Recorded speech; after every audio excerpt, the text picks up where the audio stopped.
Hello everybody. Well, today is Monday and we have some arenas going. Those of you who are regular to my channel, they know about this. So hopefully we'll see some people today. I already see some veterans. Psychodog, Botanik. Hello guys.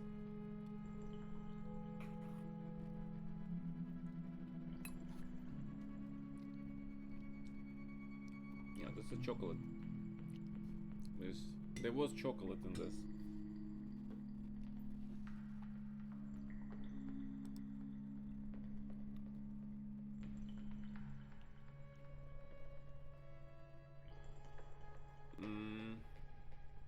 I should probably make the start in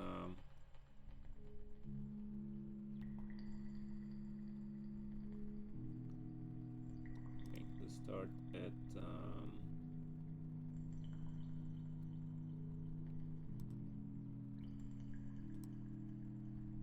alright, this is better. I think this is better. So while we're waiting for this, okay.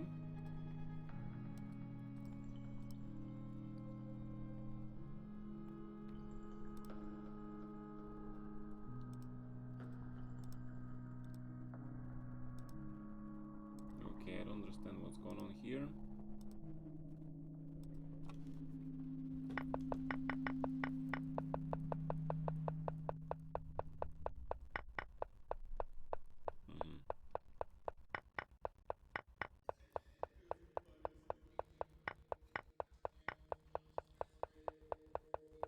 Yeah, this is pretty strange.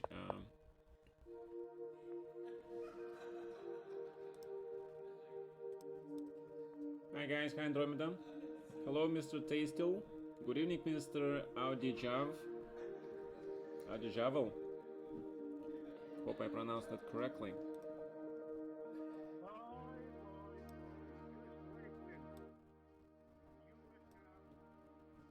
Okay.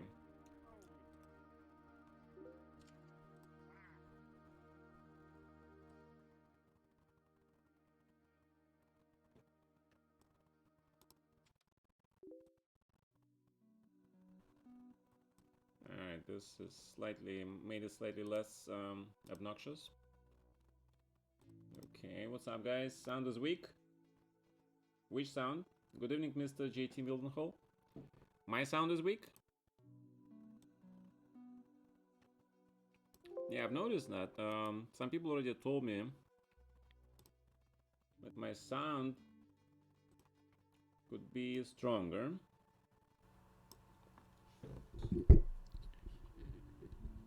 Alright, is this better? Let me check. Is this better? Hello?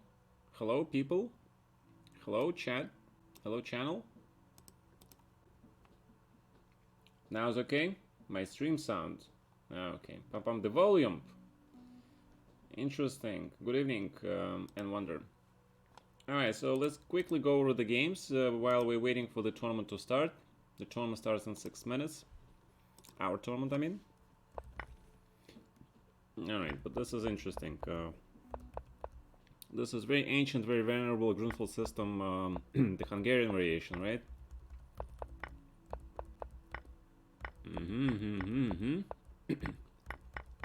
Yeah, remember this is the reason why I didn't play this for black, because white has a very easy draw. And black has to sort of play very passively. But apparently still a draw. Okay. Непомнящий Artemiev. This is interesting. I want to see this. So we have some Spanish. Pair of bishops. Interesting. Black is slightly worse, maybe, because of the structure, but okay. So this is a draw. Are they still playing? Or this is a draw, actually? Yeah, because black seems to be better. In this position... Pair of bishops, yeah? I don't know, guys, but looks very drawish to me.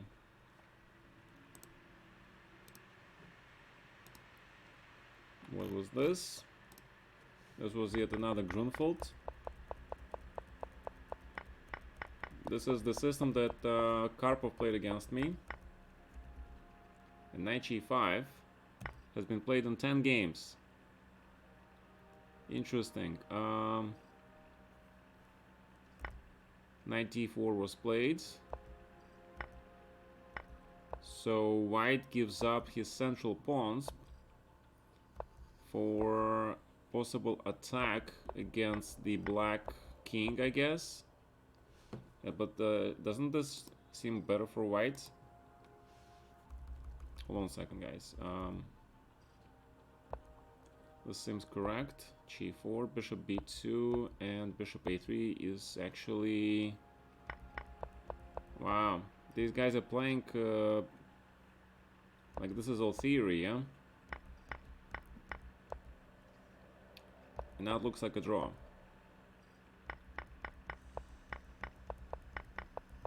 Okay, not much you can do. If you have, if it's just a lot of forced lines, yeah.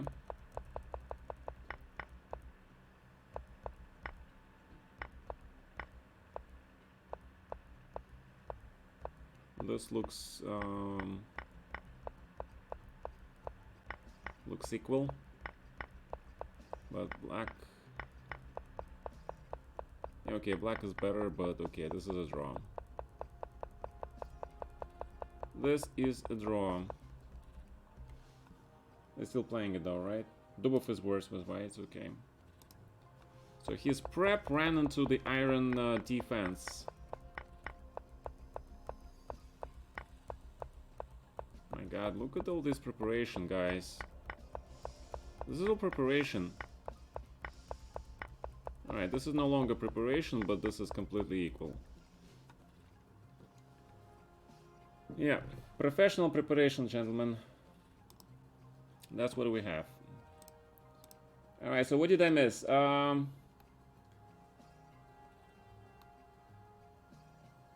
Okay, you can turn your sound down now. Okay, good. Mr. 12th Imam, you need to be a member of the club to join it. Do you recommend Russian system against Grunfeld for club players? The Russian system, which Russian system is the same as Hungarian A6? Yeah, it's pretty cool. Okay. Nathan Wonder. No, Mr. 12th Imam. You need to be a subscriber, correct. Nathan Wonder on Leech, yes. Blunder Dragon subscribed to tier 1 for 5 months. Wow, thank you so much, Blunder Dragon. Welcome back. Mr. Minir, you are a subscriber, so you should be able to join the club. To join the club, you have to apply to the club membership. Which is... Wait, where's my teams? There. You have to go to this Pawn Grabbers Club, okay? And then you have to apply for it. Alright. You have to apply for it here, man. That's to Minir Aschief. Queen b3 for white, it's called Russian. I didn't know that. Yeah, it's kind of interesting because then after Queen b3 you have Smyslov line, right? Which was very old. Yeah, and popular, but then Hungarian line with a6 became really mainstay, yeah. I think, of course, Garry Kasparov championed the c5 knight e6, e6 bishop f5 line, which was also very crazy complicated. Well, thank you. I'm not really the best, but okay. I'm trying to do my best. Thank you, guys. I really appreciate it. 10, 9, 8, 7, 6. Okay. 5, 4, 3, 2. So who 1, is missing from the 0. club? Hi Dilman, how are you? Спасибо, Mr. Ivanov, вам тоже. Okay, so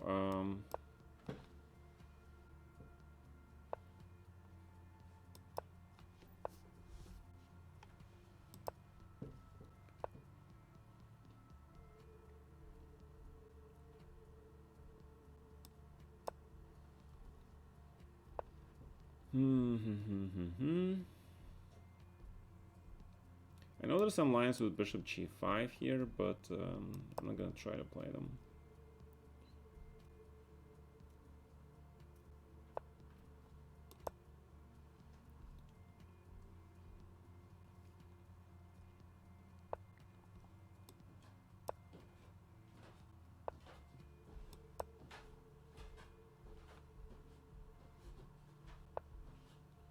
Okay, what is this line?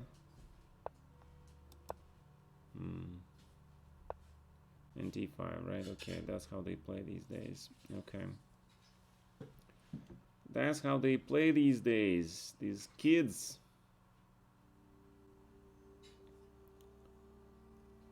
Yeah, I didn't get to play d4 in time, yeah? So maybe a4 was what, a waste of time? We'll see. Can I play this? This move? Thank you, Mr. Henry. E1. Thank you very much. Okay, so if I grab this... Я уже думал, там уже что-то снова дают. Брошечку для меда. О, спасибо. Okay. Alright, c6, okay.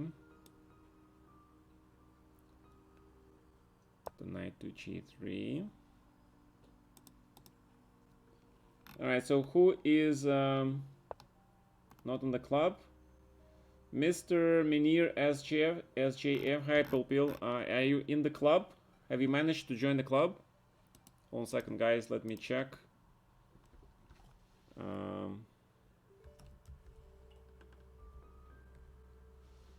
Wait, I just saw you. Alright. Yeah, I think I got you, man. I think I got you. Okay, and of d4.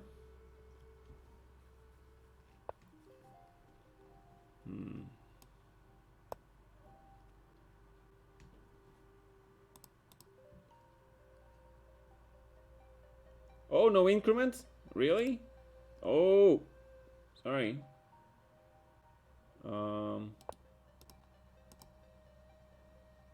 Why don't we have increments?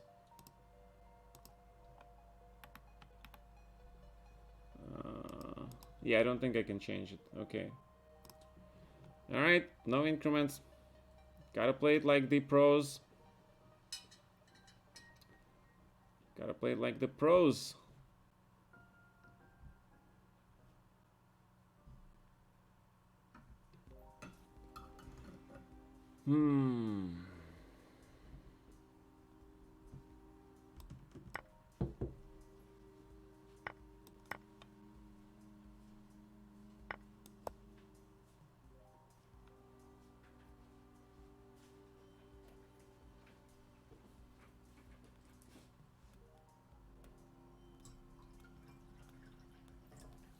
Probably not the greatest idea in the world to give up the pair of bishops, but okay, let's check it out.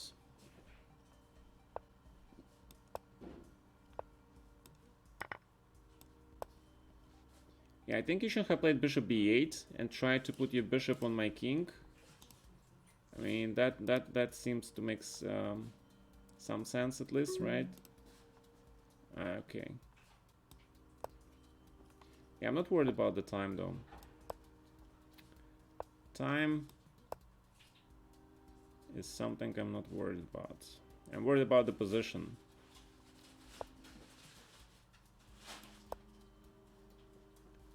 It's okay, Mr. Jano, don't worry about it.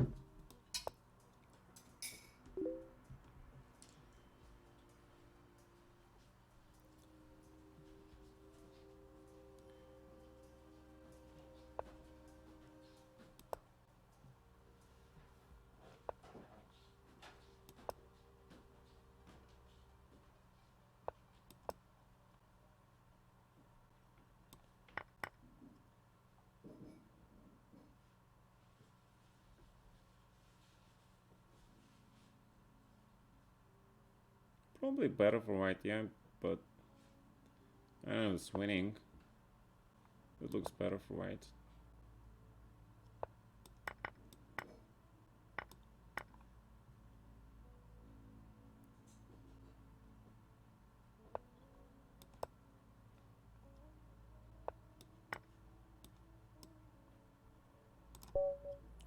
Okay.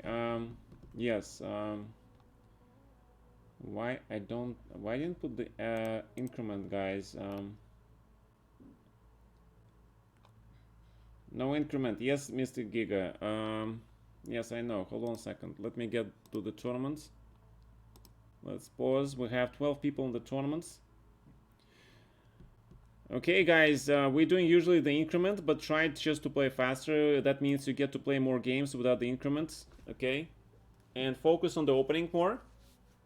Focus on the opening and just try to play faster without the increment. Alright, it's gonna be good for your titled arenas and everything else. Practice. Usually we do have an increment. Today I completely forgot about the increment. I thought I put it, but apparently I didn't, so I apologize for that. But playing without increments sometimes helpful, yeah? Makes you play faster in the opening.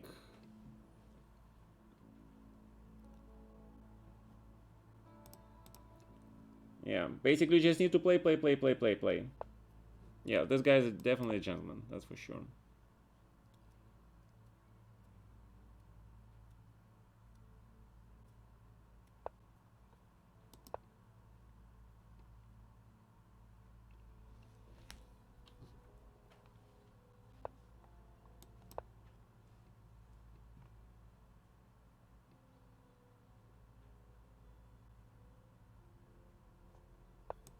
Usually in the Italian, I don't allow, I mean London system, I don't allow to take this b5 square.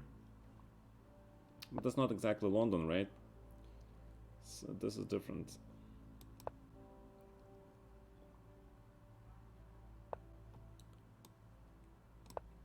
Alright, since white played a4, preventing a4, probably a good idea to play this. Yes, and that's where usually sometimes white plays bishop b5, I guess. So my rook on e8 kind of sucks. Alright, I see it. Okay, I see it. I see it.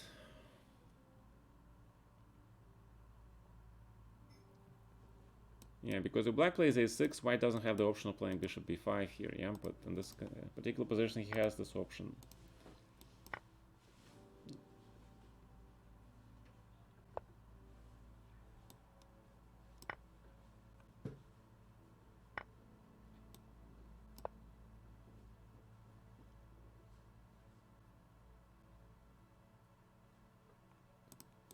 Okay. Mr. ZX Star. Are you working on the openings level now? Not at all. Translated by Google. Lol. Not actually working, no. No working. No time. Plus no tournaments. Even if I wanted to work a little bit, which I a little bit do when I play in the tournaments, yeah. I look up some lines. But the point is, you have to work on them all the time, otherwise you will forget them, right? So no new ideas have been researched by me in the last year. Basically, same old baggage. Yeah, that's true. But that's okay.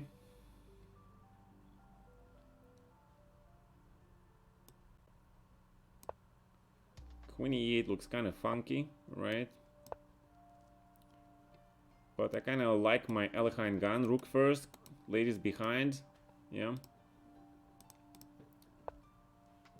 Knight g4.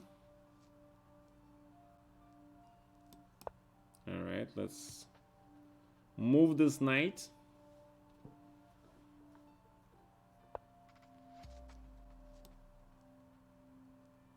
Knight 7 I don't like.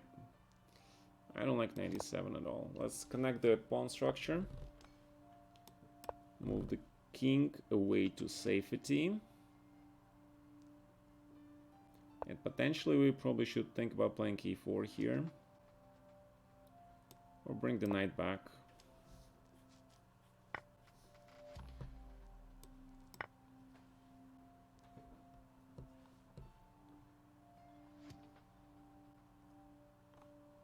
Yeah, okay. So playing without increments probably not the best idea, yeah?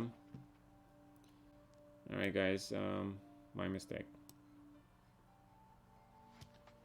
My mistake.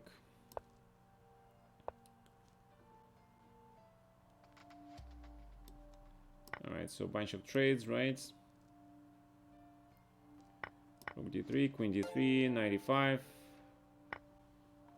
Looks good.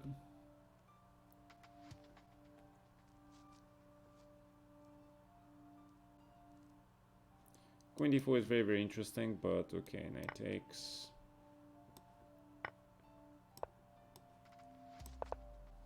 F4. Take. But probably with the pawn was better, because now this pawn on e5 becomes...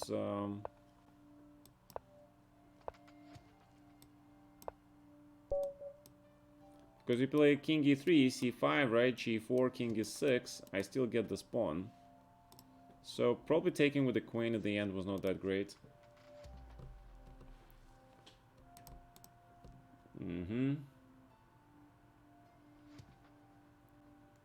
Mr. ZX Star, you have Prime Gaming.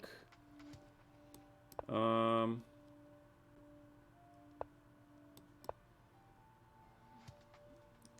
you're not a subscriber to my channel. Are you Lichas patron, sir?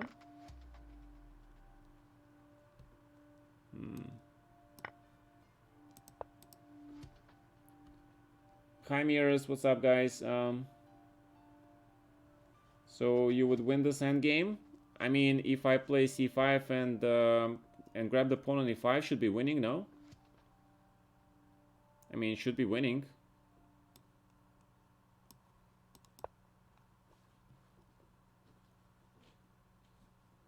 Or I could be wrong, I don't know.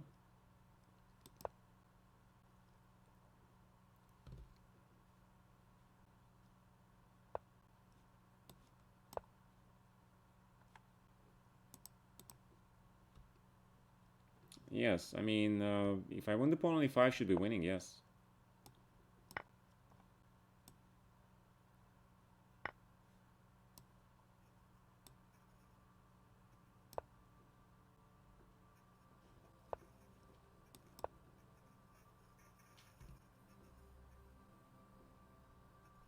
Black is doing fine here, yes. Black is doing fine. My knight should be on e3, not d3, but okay.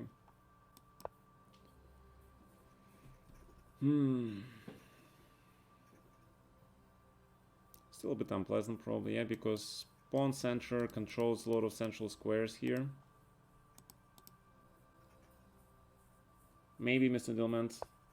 Do you hate football? Why would I hate football? I think football is very cool. Alright, bishop e3 is very strong. Force me to trade, yeah. Yes, I like bishop e3.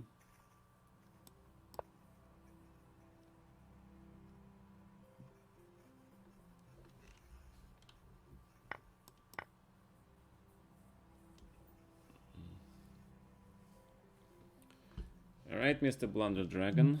Let's see. Let's see how you maneuver here.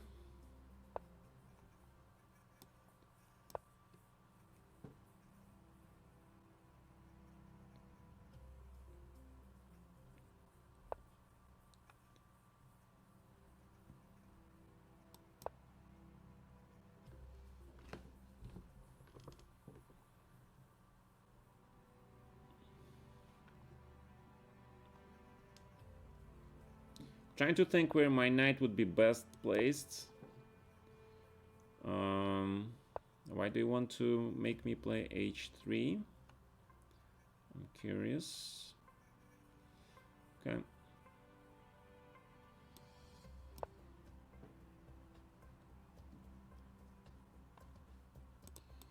All right. Football eat other sports money with unfair imperialist system. My God. My God, we have a rebel in the house. I think one rebel me is enough. I feel myself a rebel. Probably is enough to be one rebel. We don't want more rebels, maybe.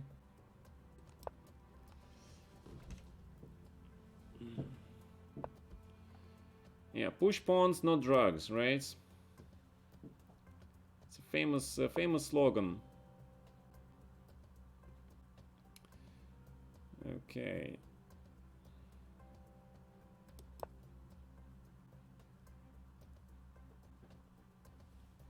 Yes, I think this is expansionistic approach to position with white might seriously backfire, but let's see it, right? I mean, it's part of the fun.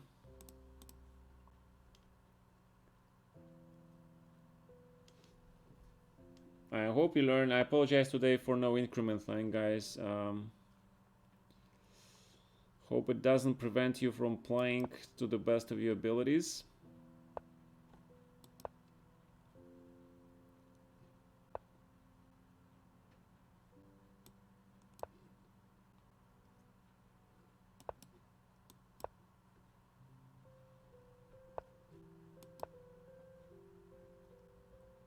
I don't know the trade-off. You get the square for your knight, but I get a lot of other things, right? I get this nice pawn structure, and etc., etc. Okay.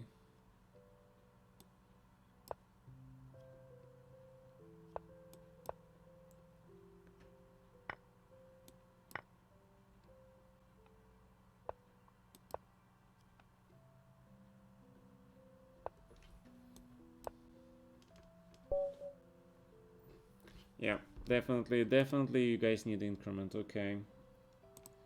Alright guys, hi Alejandro.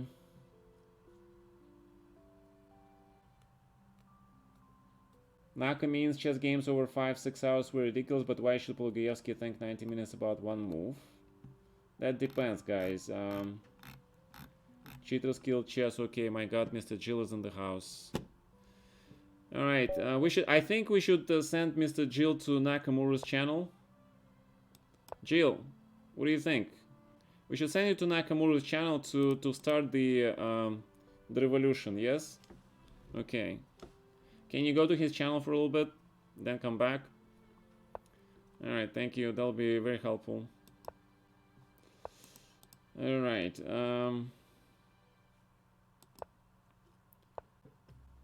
okay, I think it's one of the famous systems where white actually takes on f6, plays knight d5, c3, a4. You know, you trade your bishop for the nice knight on t5.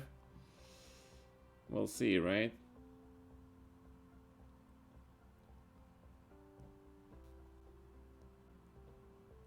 Oh yeah, so if I play g5, you can actually grab it, yeah? Is that the plan? That could be the plan, yes, okay, I understand. Interesting. Alright, so let's trade this guy. Then we open the F file, right? Now we can play g5. Actually, with the pawn on g5, sometimes black can castle alongside now. Yeah, white has to be very aware of things like that. Like rook g8 and then going straight for the attack, right?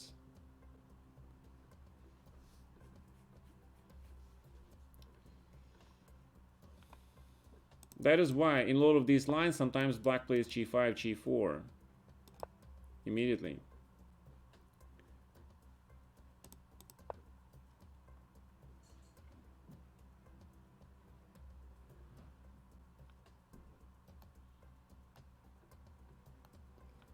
Okay.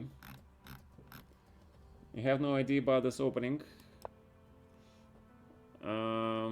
Yes, but right now it's starting to look very good because Mr. Batinik obviously doesn't play this opening at all. Because he allows me h4, g4, look at the white king.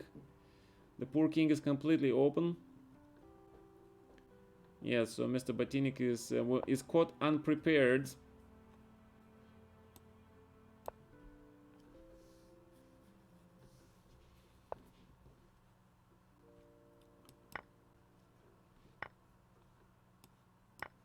Well, I will take your rook. Mr. Batinik, you have time. You have more time than me. Use the time to think, man. Why are you not using the time?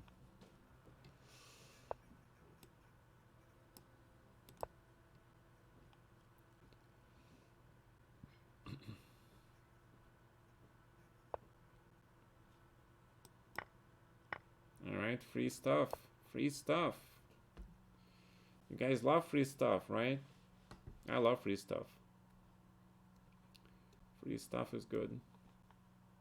Alright, not bad. But, yes, football kills chess. You're giving 3 points, you have no idea. Okay, but, 3 points? We don't want your 3 points, sir. Mr. Spain, Aleph, we don't want your 3 points. We want, more. We want everything. Okay, well,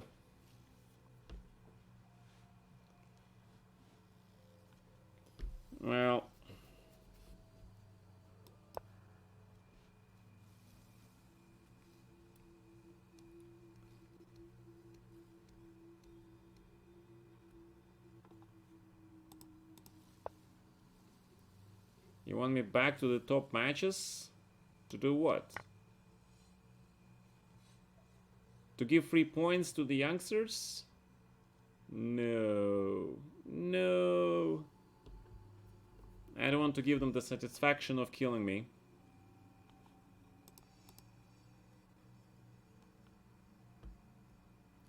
Leon Beast 91 is just a guy who likes Leon Beast account. You don't have to be MFL to open your own Leon Beast thing, right? Leon Beast is everywhere. Evans Gambit one time for the fans. I have no clue what fans... oh my god. I have no clue what Evans Gambit is, but I will try. I will try. Okay.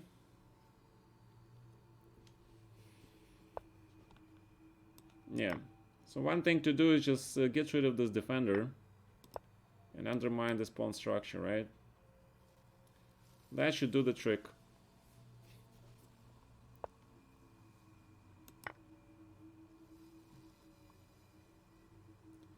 And that should do the trick.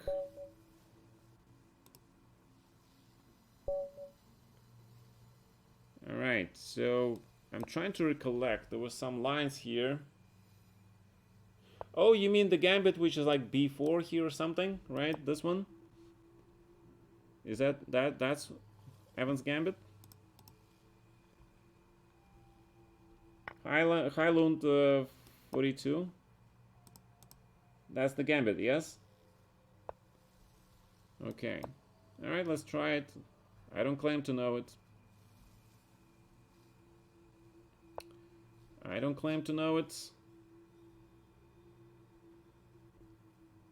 Yes, but, okay, d5, 97, check c6. Okay, black is okay.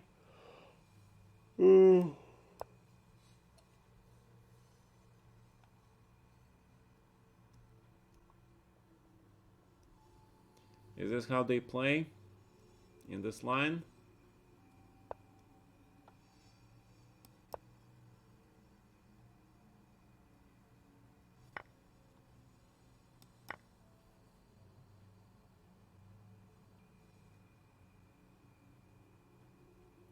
Damn, this music is so scary.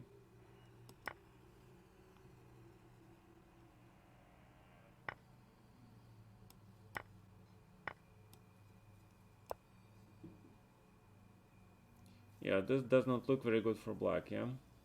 Alright, so Evans Gambit seems very, very interesting, yeah? If I can win in 10 moves in Evans Gambit, it gotta be good.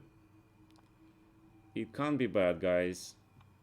If it allows you to win so fast, it can be bad, yeah? There is no pawn on d6 in the Evans Gambit? Oh, I see.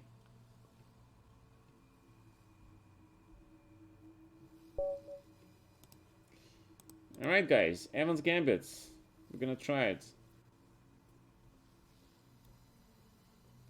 I think if I play black, I don't accept the pawn. I play bishop b6.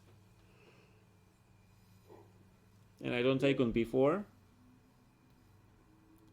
Gata's gambits and still in defense. Gata doesn't play gambits and still in defense. Gata plays slow positional games and he plays Sicilian Khan. Then he tries to outplay his opponents. That's what Gata does. Evans knew what he was doing. Yeah.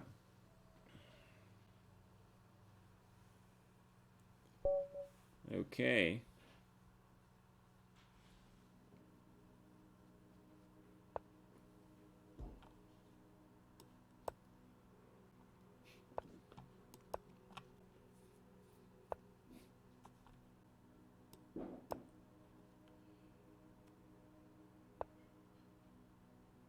Oh yeah, the knight a3 move.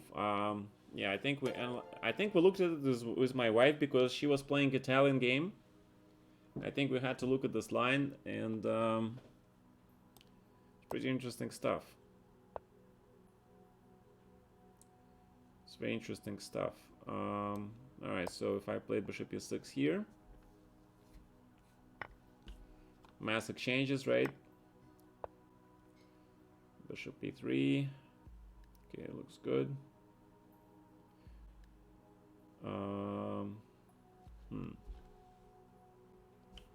Alright, so if I take and d5, while you are uncastled,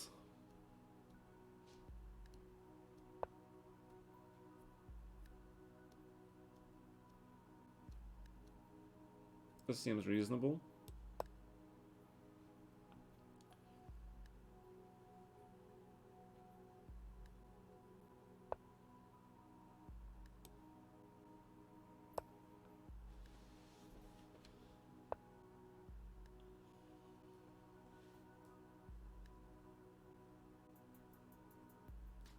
Yeah, so black takes on e4, then he has a really bad structure. I remember that part. I think Aronian played something like this, yes?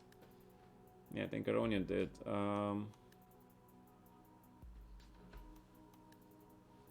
So how do black usually play here? Yeah, I think black usually plays a5 himself. They don't allow this stuff. Alright, let's go for the standard knight f4 development, right? That's pretty standard. So my queen on d6 is not really doing much. My queen has lost her muchness.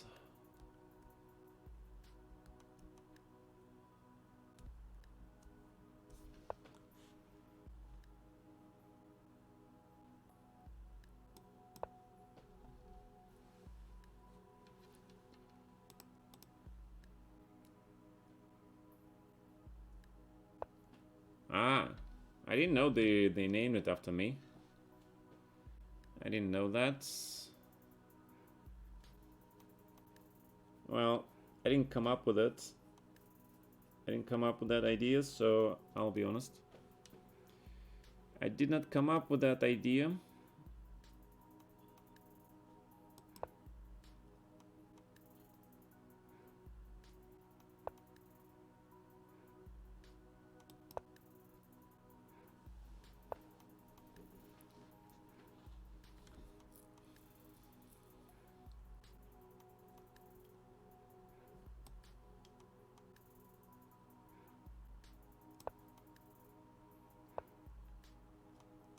Okay.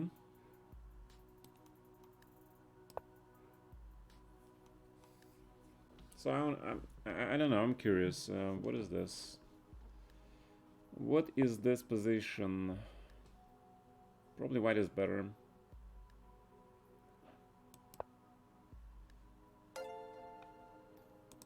Probably white is better. Take the pawn b a5 main or b e7 Lasker. Okay. I have no idea what that means though. Queen is having a chat on the ring with pawns, maybe. Bishop c5. d4 is coming. Kamsky Gambit. For real? What? Kamsky Gambit?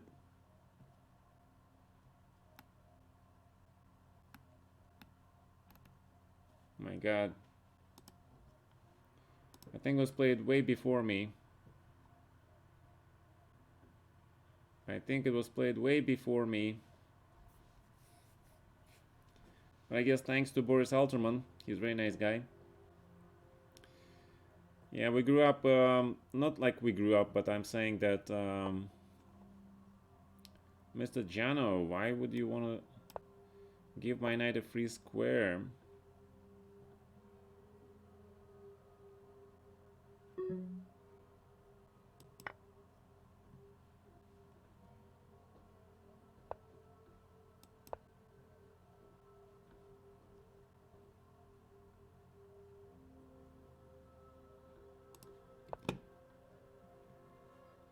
Okay.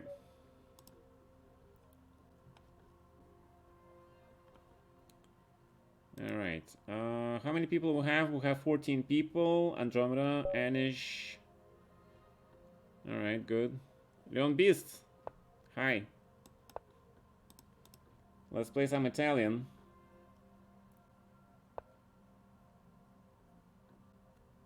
G3, Queen G3, FFL Gambit.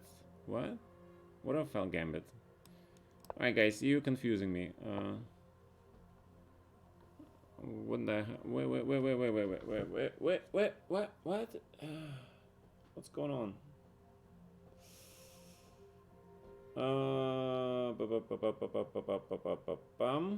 Okay.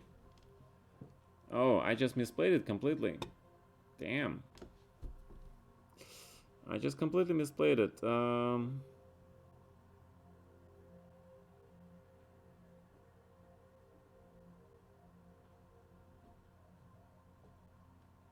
Yeah, I think black is just lost, yeah?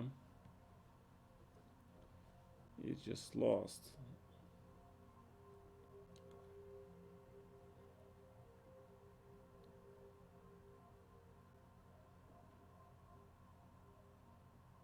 Whoa. Black is just lost here. Ah, damn.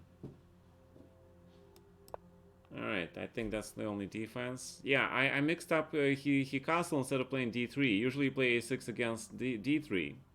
But he castle, of course, and then, yeah, then of course. Completely misplayed it. Alright. Woohoo! We managed to castle, guys. An achievement. That was an achievement. Let's see if Mr. Leon Beast managed to kill us here.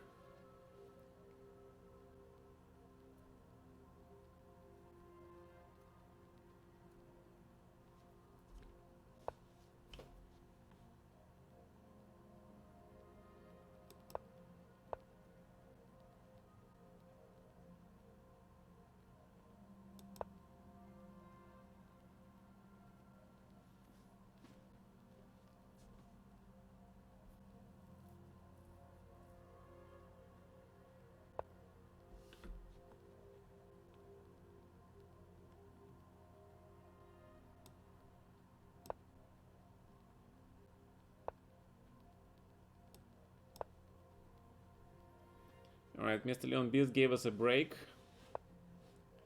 for which we are very grateful.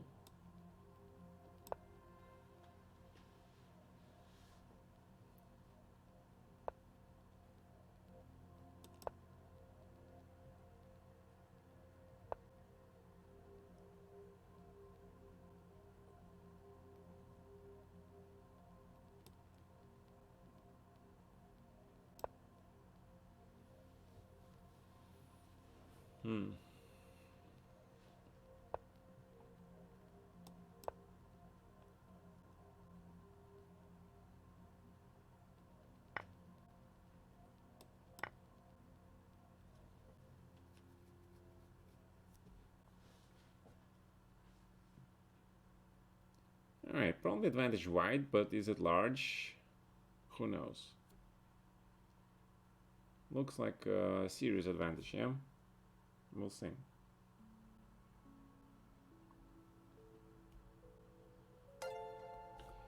We will see. For some reason he allows us to... He gives us a pair of bishops. Okay. For some reason we are allowed to keep our pair of bishops. Okay.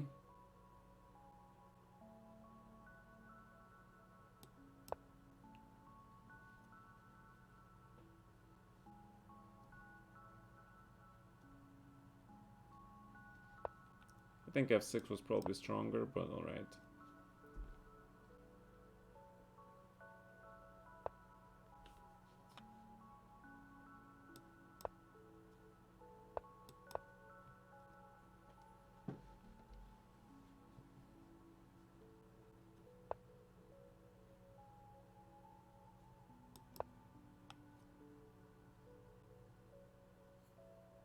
Who's got the real knight?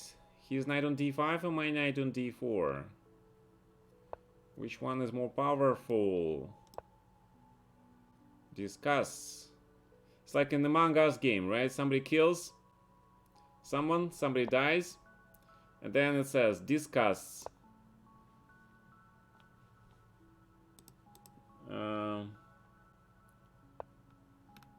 Good evening, Mr. Gaborovich. You got better position. That is true.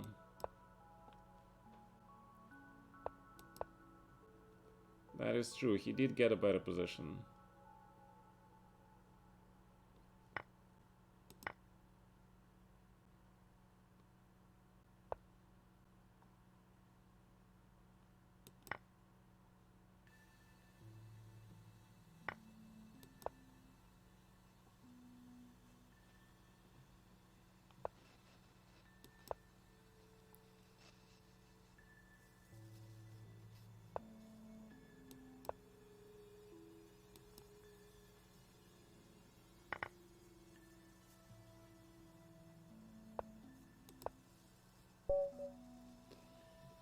Yep.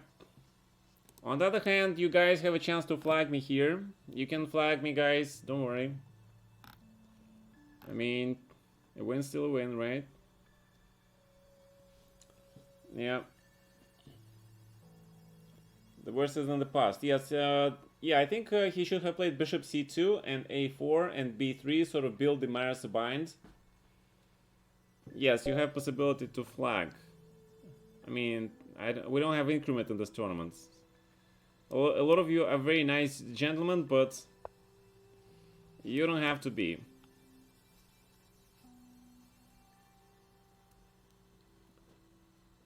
Yeah. Hone your skills at playing full blitz game, guys.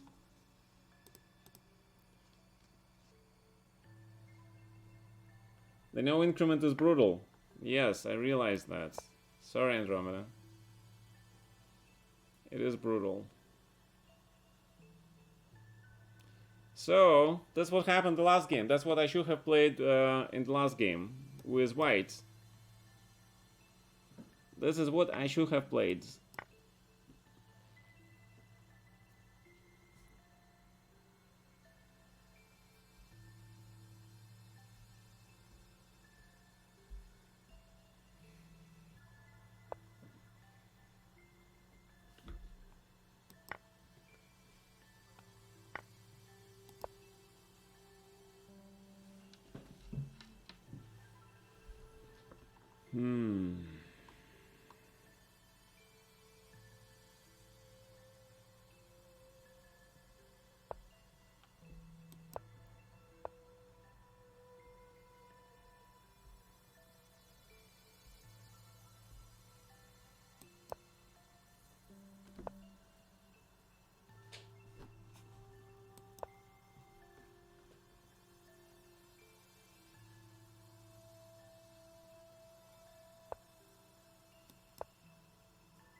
If you allow me to have a bind on these double pawns, then I think white is back in the game, yeah? Then white is back in the game.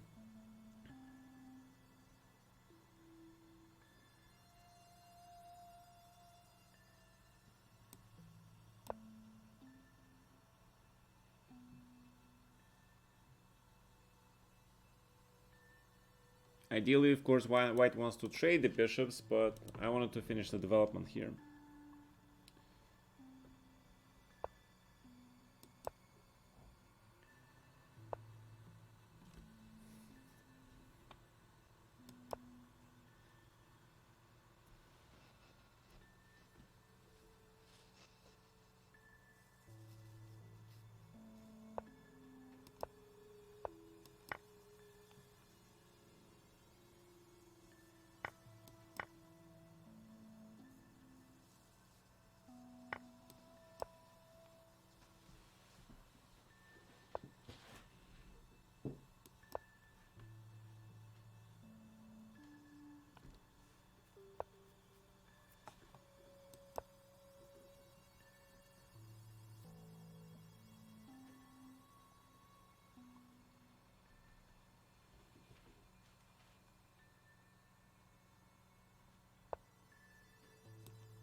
The candidate moves.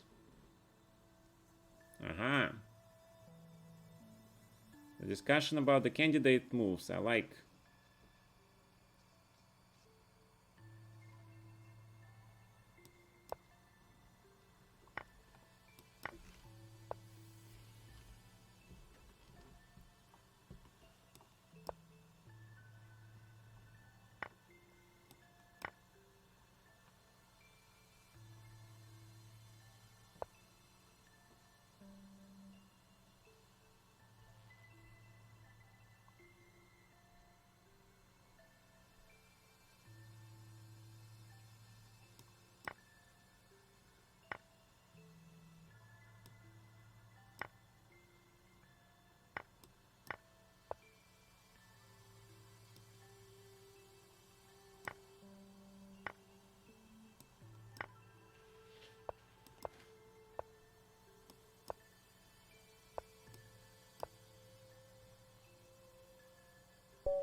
Enclosing territory? No, we're not enclosing territory. Black should have probably played c5 or a5, preventing b4 clam, right?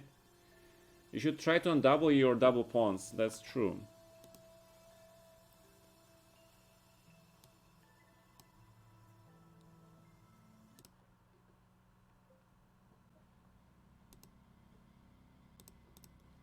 Yes, this is the danger of what happens when you allow your opponent to fix your double pawns. Yes, then you risk getting to a very passive position. Japav actually beat me in this very nice game once in a similar way. We played the Russian team championship. He played with white. I don't remember the opening. It might have been bishop e2, but he got the same structure, right? And I was unable to shake off that bind, and he won the game.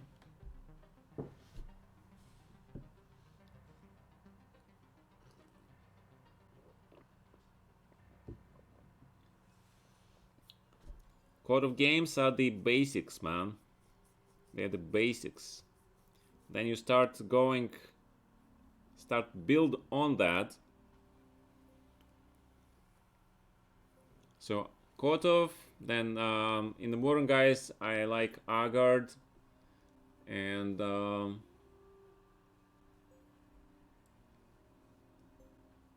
you know, I'm not much of a bookman these days. I train with the engines just like everybody else. Alexander, code of books work in today's world? I don't know they do, but it's a good basics if you are looking to start studying with a book. If you're a bookman, then why not? Yeah. Hi, Mikey.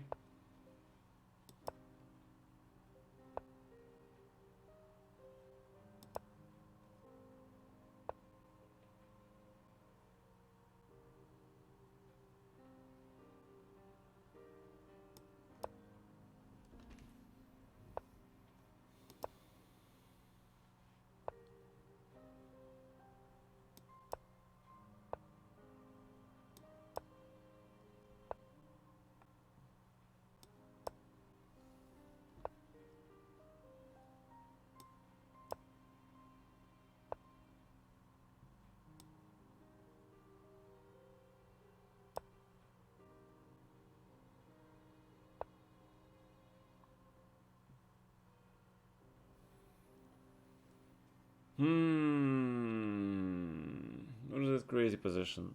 Okay. Alright,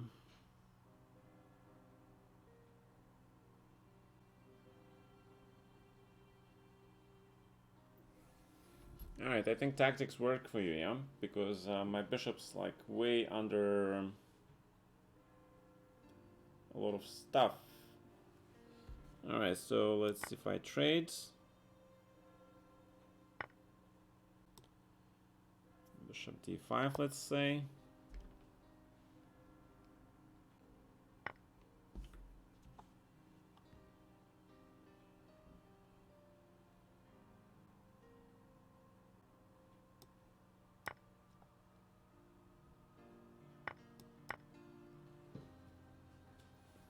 Yeah, this reminds me of the famous Kasparov-Karpov Zaitsev line Spanish games. Yeah, so looks very very similar to the structure, right? Gary was getting these pawns and going for the attack against the Karpov king, and Karpov was getting the queenside advantage there, and he kept getting mated. Yeah, those left a huge impression on me.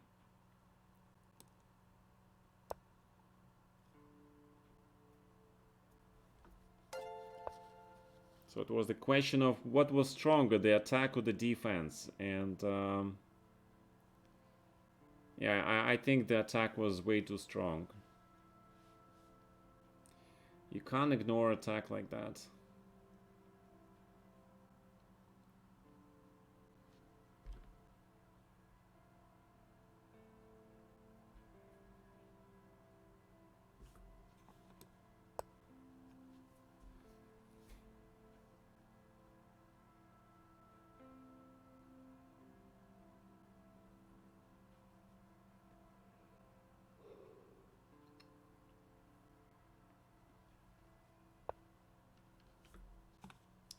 Yeah, I like to trade stuff. I really like to trade stuff to reduce the attacking potential of my opponent. Do you paint a tree? I'm not a gardener, man. No, I don't paint a tree. I just try to look systematically at the lines and calculate them. That's all.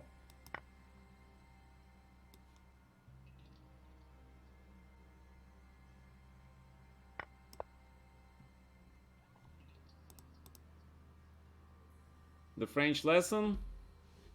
Unfortunately, my clock was wrong and I missed it.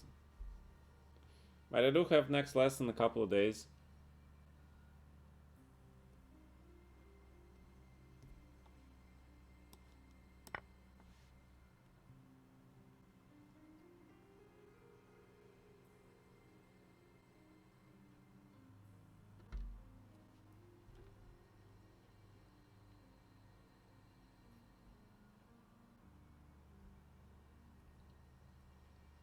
I don't know, Mike, even I don't think you survive here.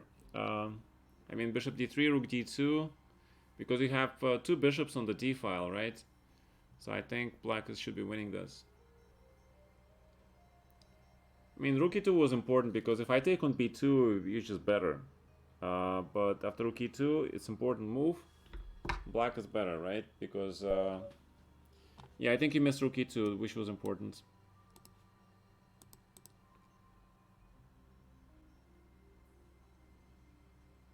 Mr. 12th Imam is my love.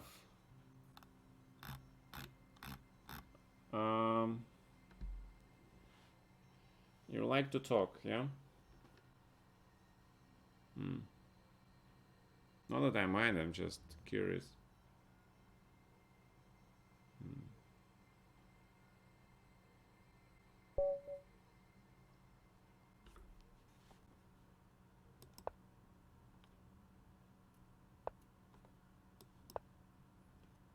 Let's see what is Jano's preparation in this line.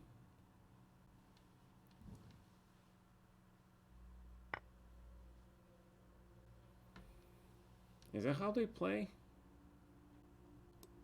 My god, I don't remember this. Okay.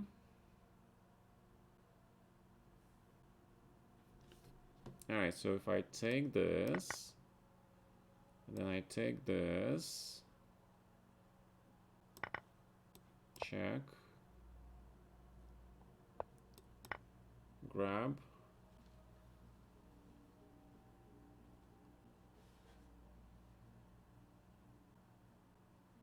this looks slightly better for white, doesn't it?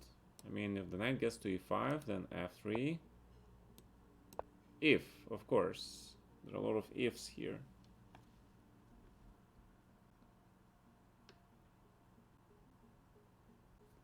Okay, Mr. Jana kind of like a 5 move. With the idea of rook a6, rook g6 maybe later, yeah? That might be interesting, very interesting.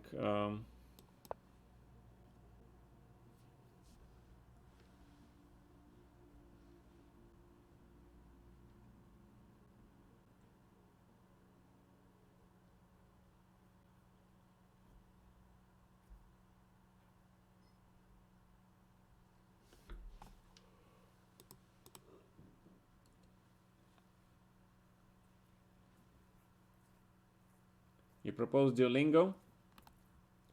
I'm actually using Lingoda.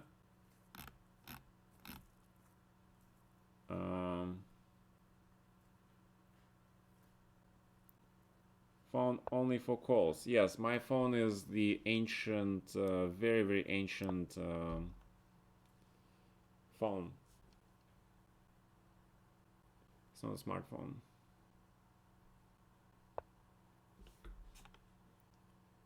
Right, queen b6. Very interesting. I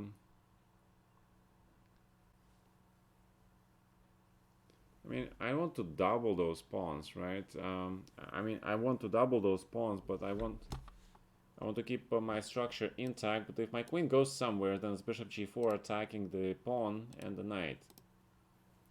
So probably I have to grab this and go for something simple.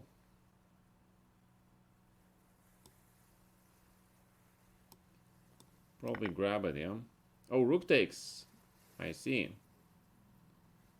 Rook takes is interesting.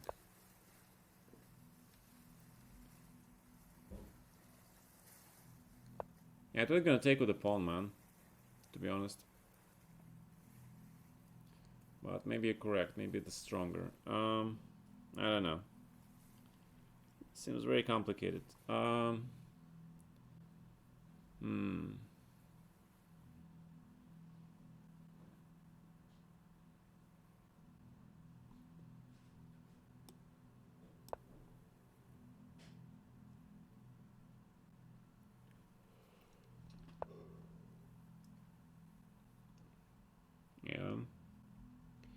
Looks correct.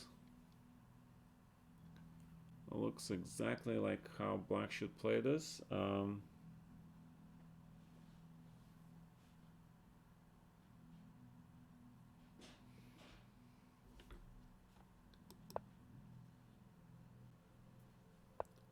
Let's try to go for this expansion.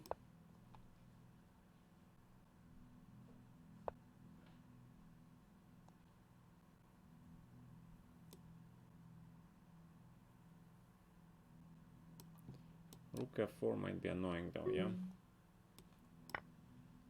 So if I grab...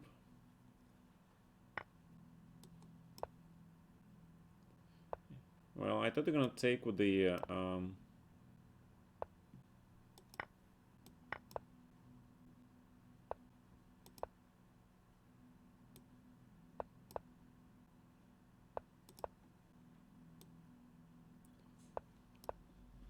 maybe black is okay. Maybe.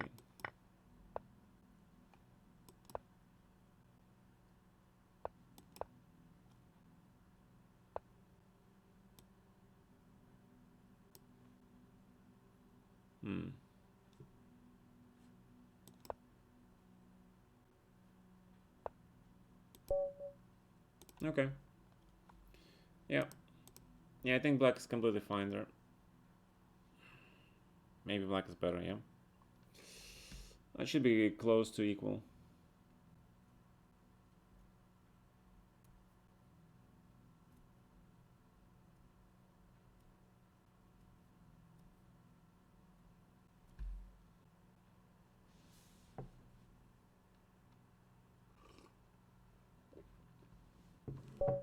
Well, I think, yes, 94 I saw before. But okay, let's train Mr. Blunder Dragon the ways of the dragon. Just kidding. In the ways of the Evans Gambit, yes? Alright, Mr. Blunder Dragon. Your training begins.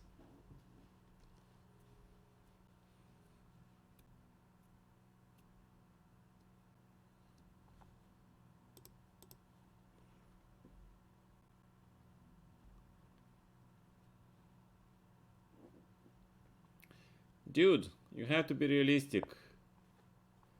Life is not fair. Doesn't have to be.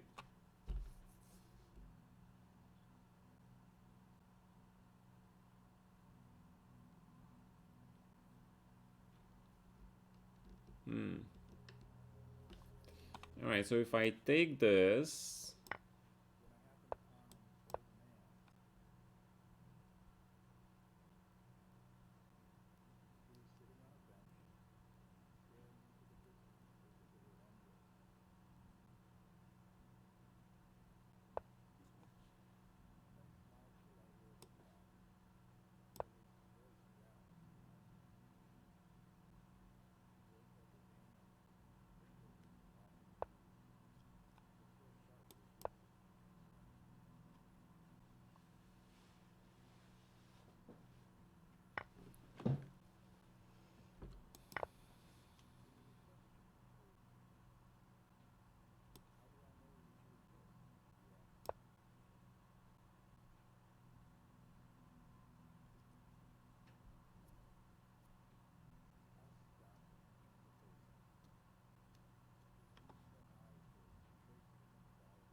I don't know. I don't know, guys. I don't know about Gary spending 40 minutes on the Evans Gambit. Maybe. The first time I hear about it. Could be. Mr. Mangino.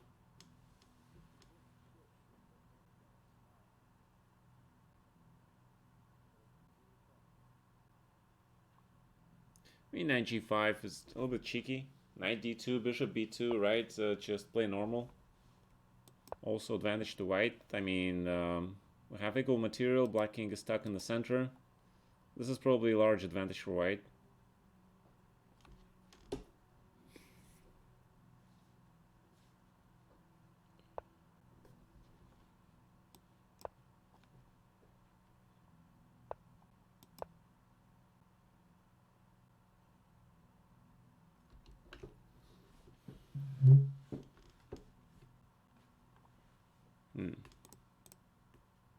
Unpleasant for black.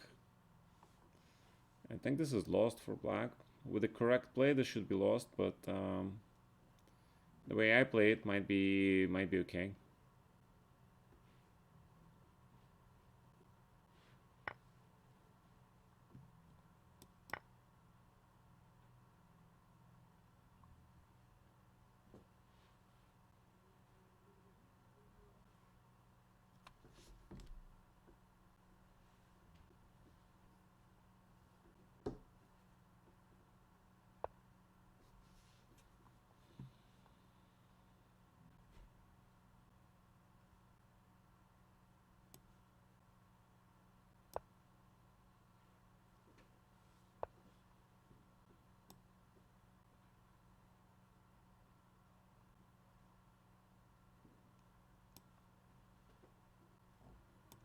Well, I want to play rook d1 and give him this thing.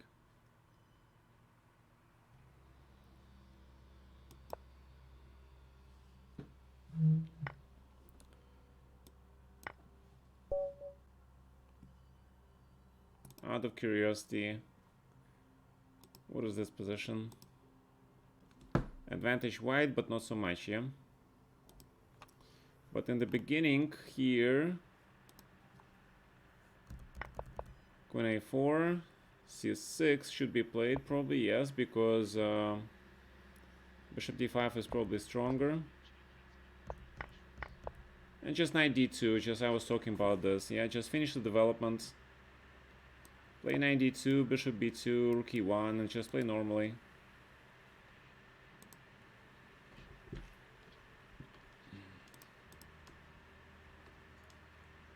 Playing black is so difficult? Yes, correct.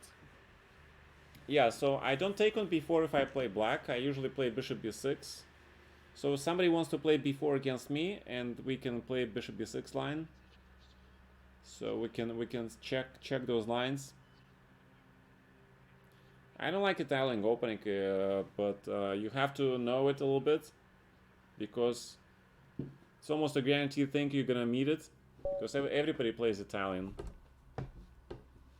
Everybody plays Italian.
Oh, probably I should have played like reversed Italian with bishop d6. Yeah, kept the bishop online. Kept the bishop on board.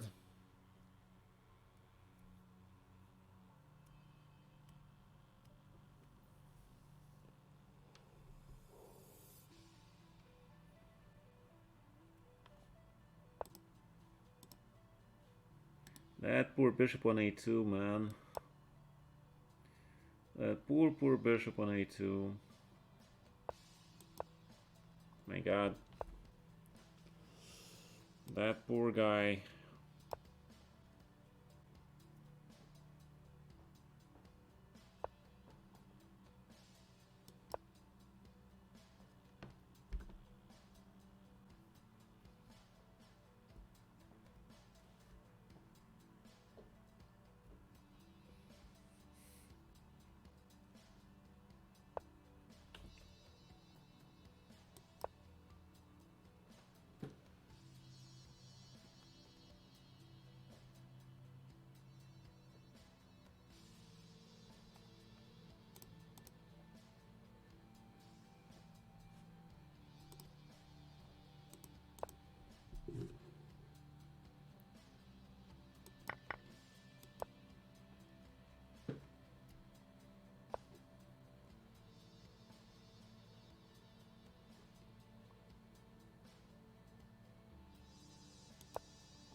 A little trick. Sometimes you should give your opponent an opportunity to make a mistake, which just presented itself, right?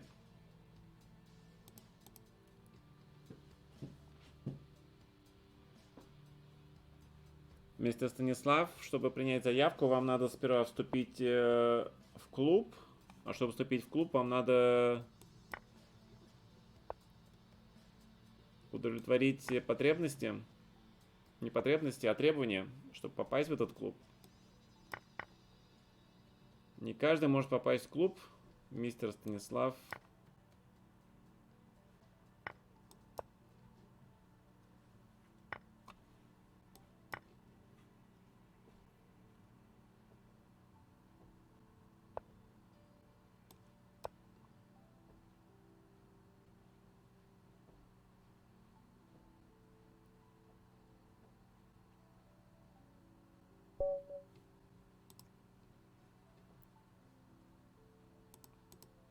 Okay.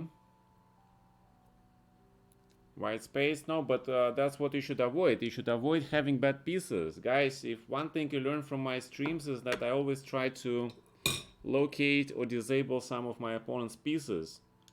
Okay? So I can get a target.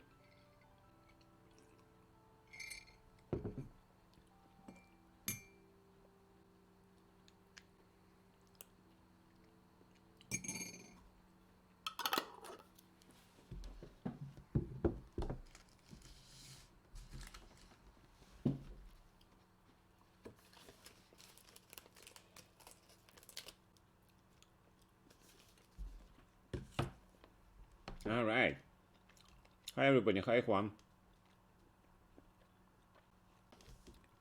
Okay. We'll have a game between the Blunder Dragon and Mr. Jano.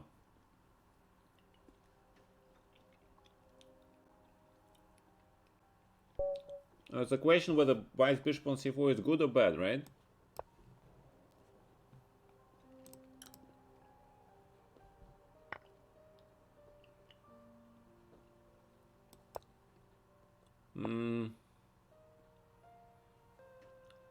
Complicated question.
I probably messed it up.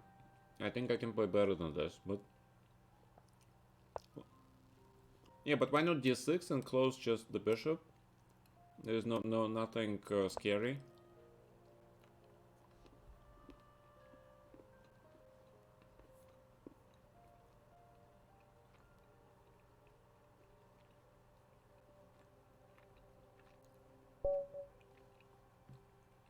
Knight h6.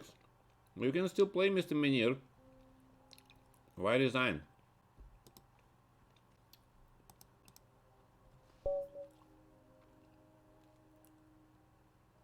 So rude? Rude what? Are we doing 960? You guys want to?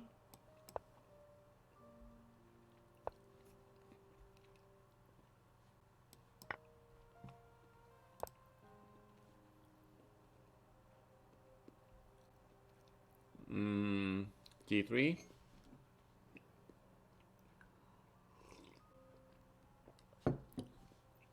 That's interesting.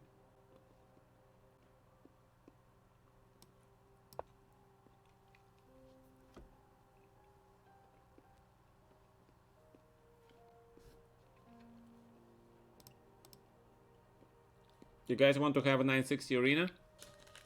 After this?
Probably some compensation, yeah, but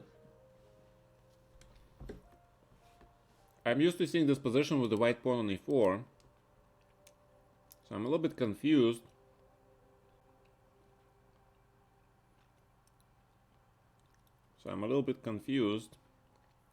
How to play this position with the pawn up, yeah? Yeah, psychologically it's not simple.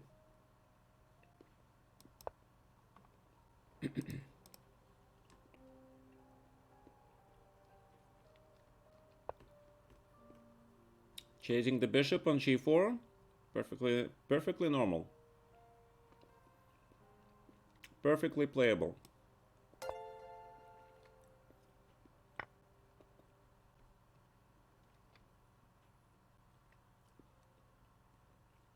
Alright, okay, so I want to test this move, but let's see.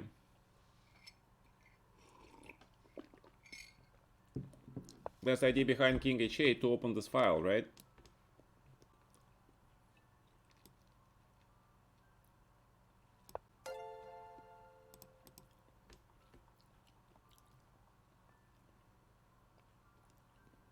Now you know what to do after bishop a5?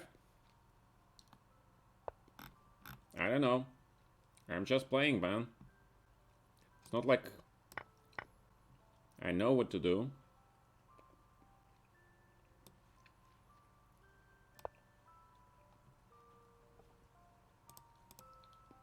I mean, if you're sacrificing stuff for the development, then you should open the position as soon as you can. That way you get some real play. You know what I mean? b5 coming, maybe? Maybe.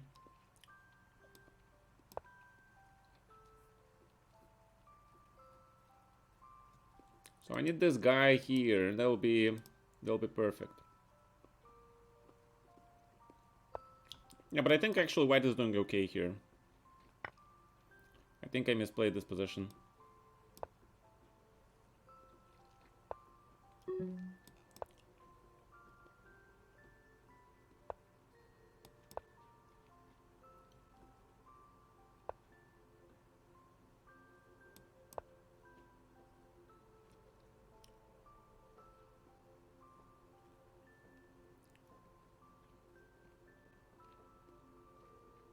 Still should be better for black.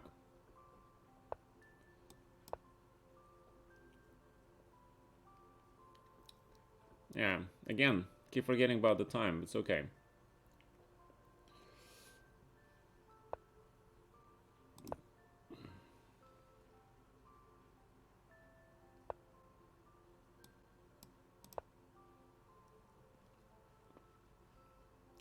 That's called the Luft, which is absolutely terrible version of the Luft.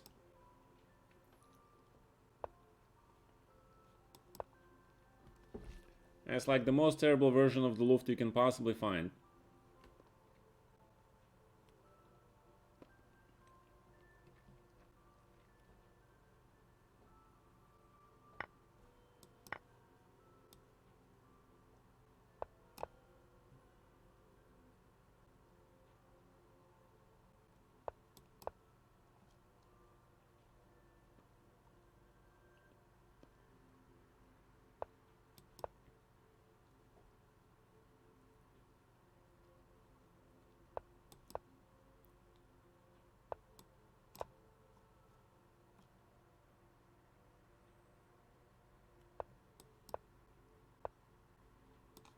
Grab the rook. Eh, we got the rook, yeah. Okay. Sorry, Leon Beast. Okay, that was fast. Usually take with the H board. Yes, correct, but here I wanted to have my king safer.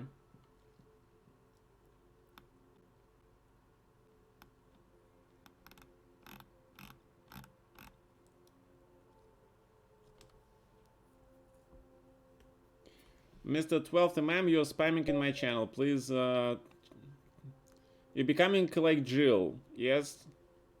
Alright, please, you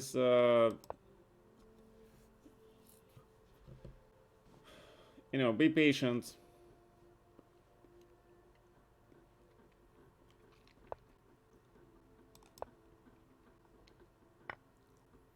Jill is our famous Russian vodka and fight kind of guy.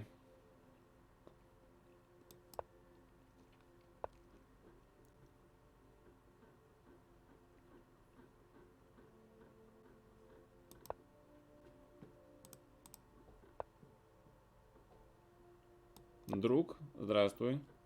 Если друг, то здравствуй. В чем проблема? Alright.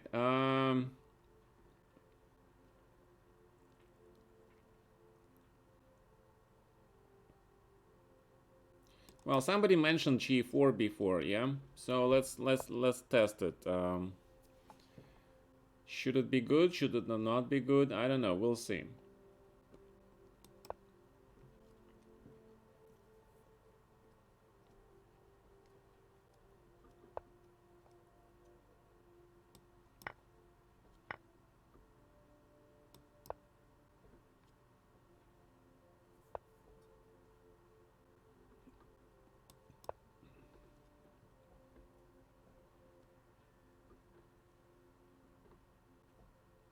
Yeah, black managed to put his knight on a4. That definitely is good for black.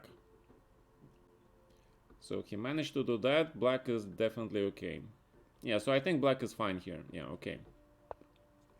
Let's admit it. Black is probably doing fine here.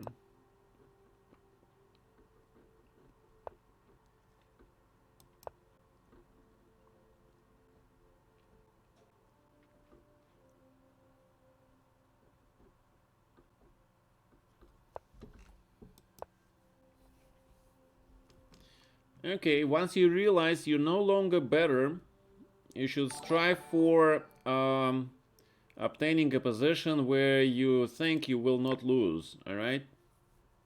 There is one important skill you guys need to learn is realize at some point that you're not better. It's time to look for a draw.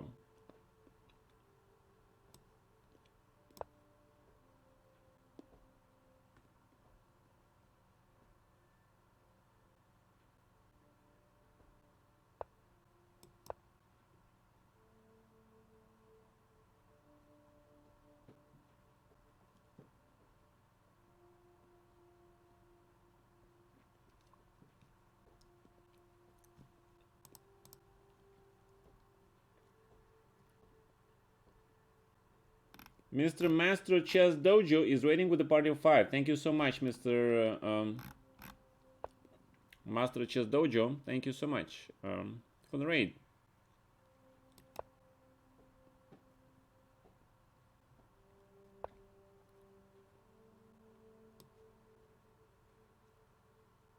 Let's prevent c5, at least temporarily.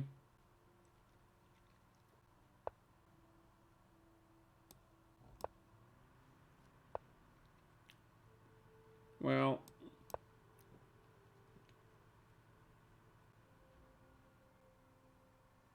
probably it's okay, but the thing is, if he plays c6 with the idea of trying to break through, his rook will be still pinned. Now we're hitting this pawn on c7. And I'm not sure his bishop is better than mine, yeah? I'm really not sure about that bishop. So we're hammering on the weakness. Black probably should have played rook a8, b6 at some point or something like that.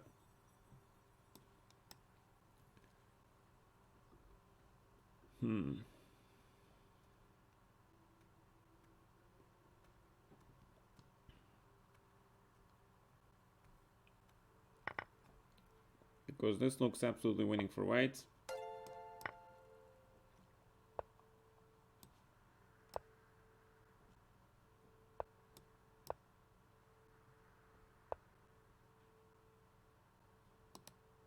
Queen e7 is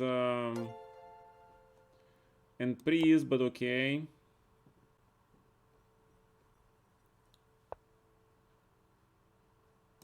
Well, if you leave it on the second move, I will take your queen, yes. Okay.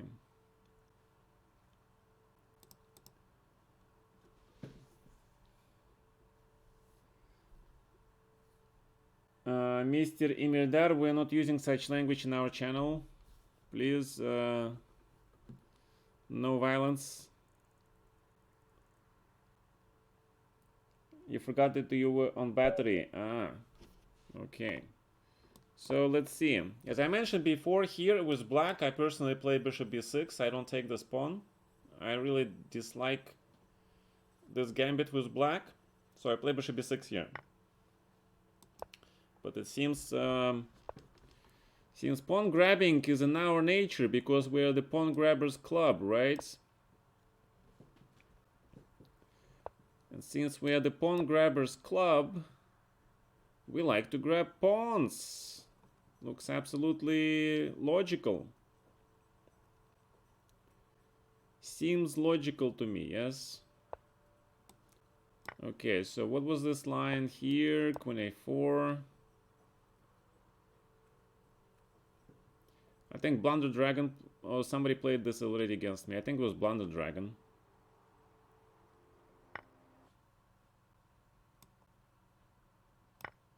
Mr. Minir SGF says that this is boring.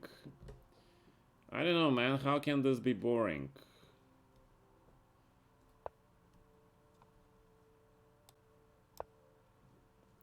Look at your king. King is on f7. He's an active piece. Yes, he is taking a direct part in the shaping of the events in the future. He cannot castle, right? So how can this be boring? If the king can castle,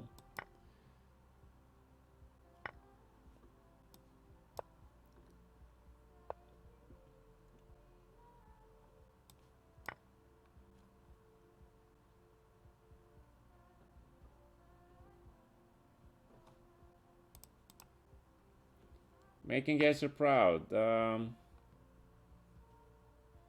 Братан, сыграй Эльшада. Что? Какого Эльшада?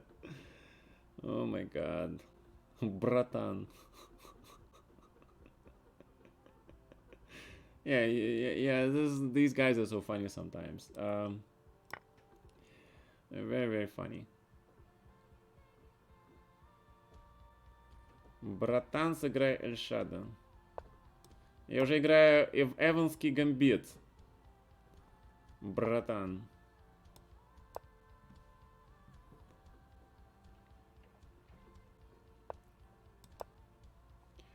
Пропфилаксис.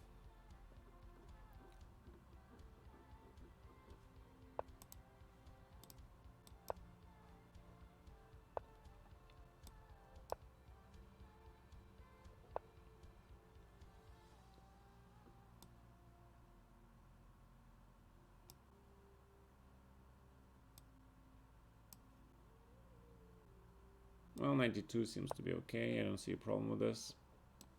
Knight is going to e3 to these squares, right? You feel like a tourist in the chat? Nice, братишка.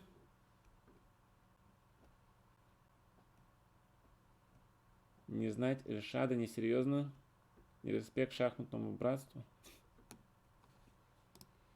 Так, товарищ мистер Имельдар. Вот не уважать гроссмейстеров это точно плохо. А не знаете, кто такой мистер Эльшад, поверьте мне, это не имеет ничего общего с дисреспектом.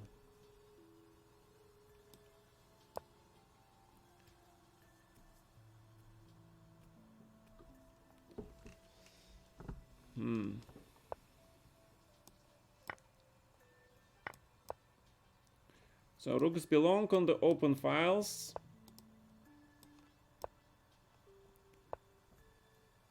Okay. Is h4 coming? Let's see it. Show me.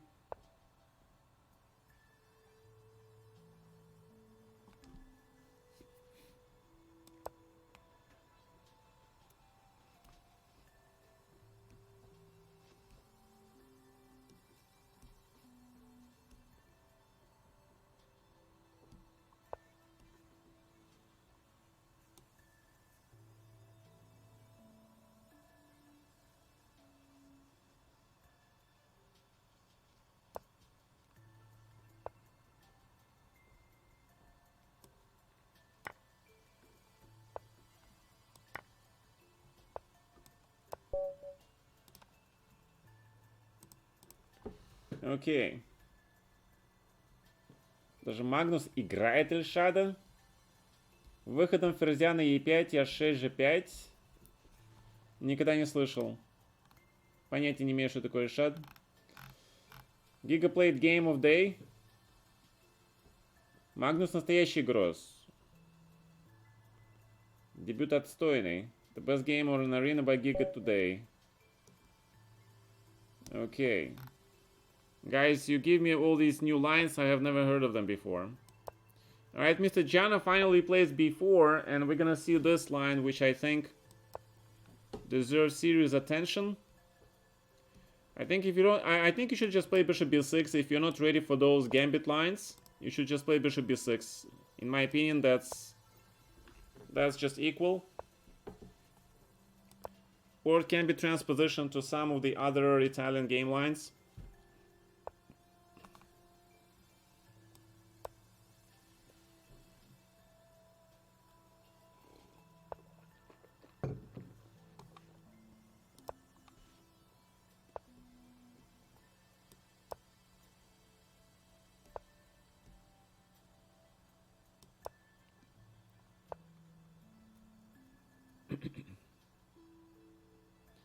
Alright, how do they play here?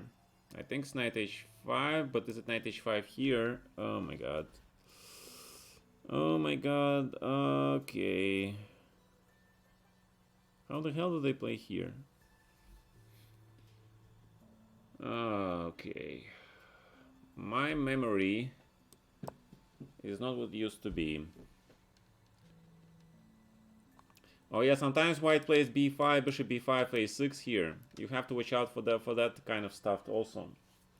Can be very, very, very unpleasant. This can be very, very unpleasant sometimes. Yeah, so black has to be very careful. Probably not here though.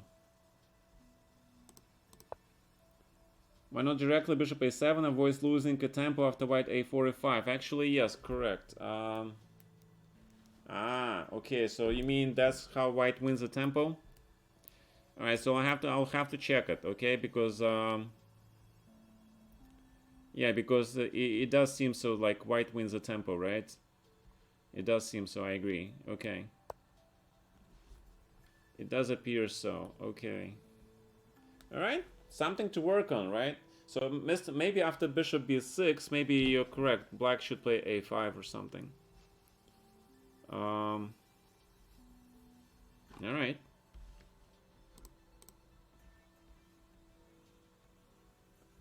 Just analyze the position, don't play from memory. Alright, hopefully you guys enjoyed this this thing here today. Introduction to Gioco Piano. You know, I'm not saying piano, which in Russian means you're drunk. I'm talking about the opening, okay? Because in Russian, piano it means drunk. So hopefully you guys are okay. Well, I hope so, guys. I hope so. Gioco pianissimo. Oh, you're Italian. You appreciate it. Okay, I'm very happy. I'm very happy that you appreciate it. Okay, so g4. And if I grab this pawn.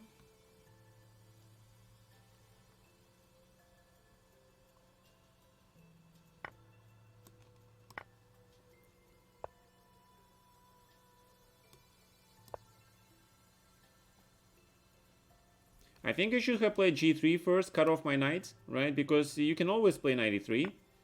But this way you don't have to suffer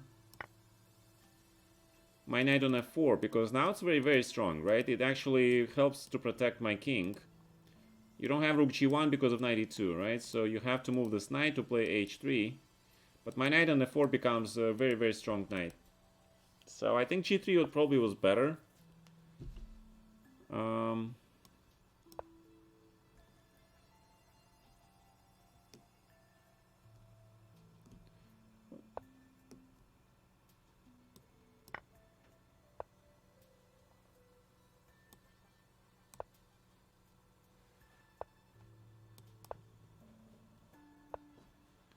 Okay, yeah, that's what I thought.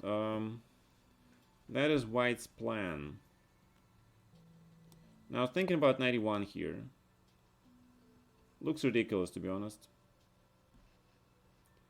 Looks absolutely ridiculous, but it's an idea.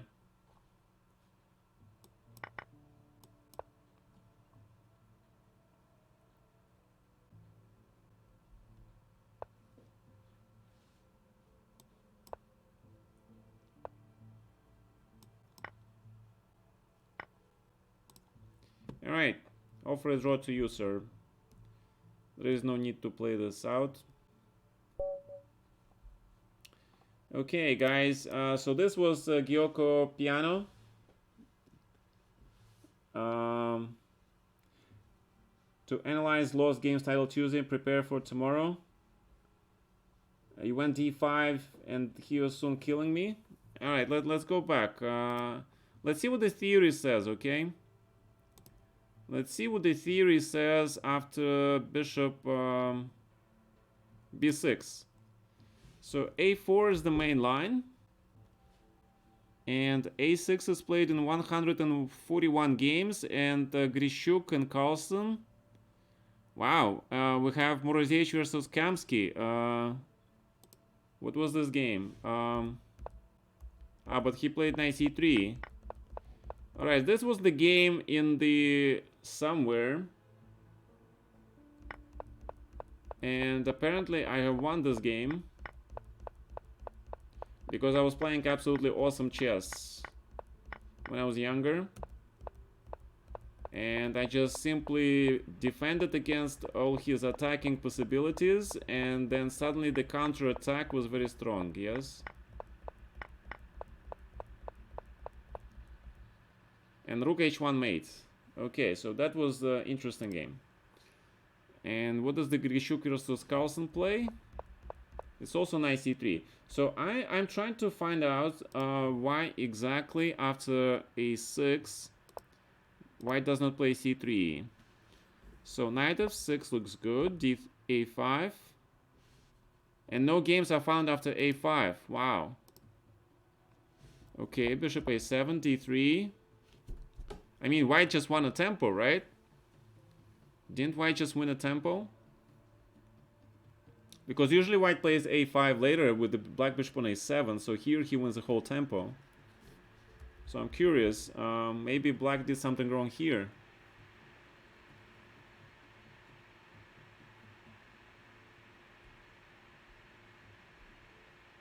Yes, Mr. Jano, I think your plan makes a lot of sense because you just win a tempo, yeah?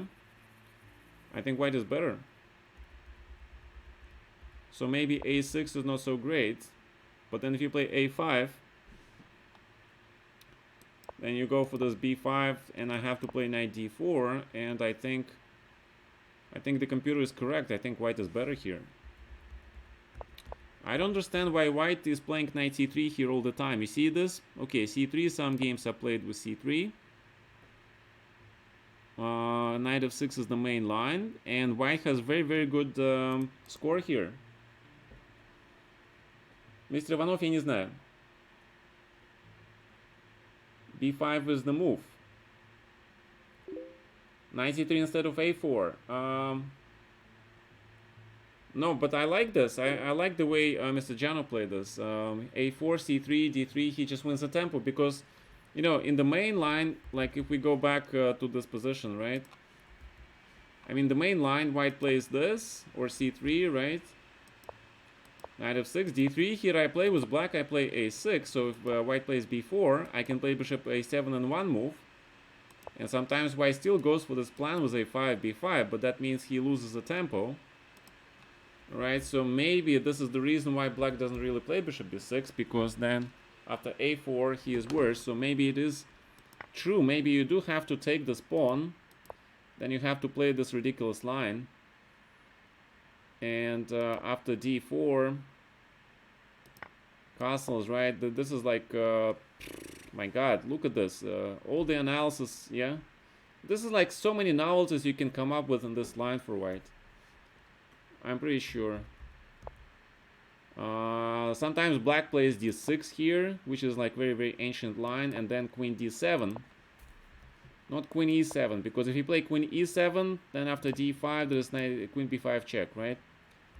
So that's why black plays queen d7, so after knight d5 you can have this and there is no check on taking the bishop. But this queen then takes away this diagonal, and you see there are like crazy lines like this. And still this is still all theory. So okay, so this is bishop b4.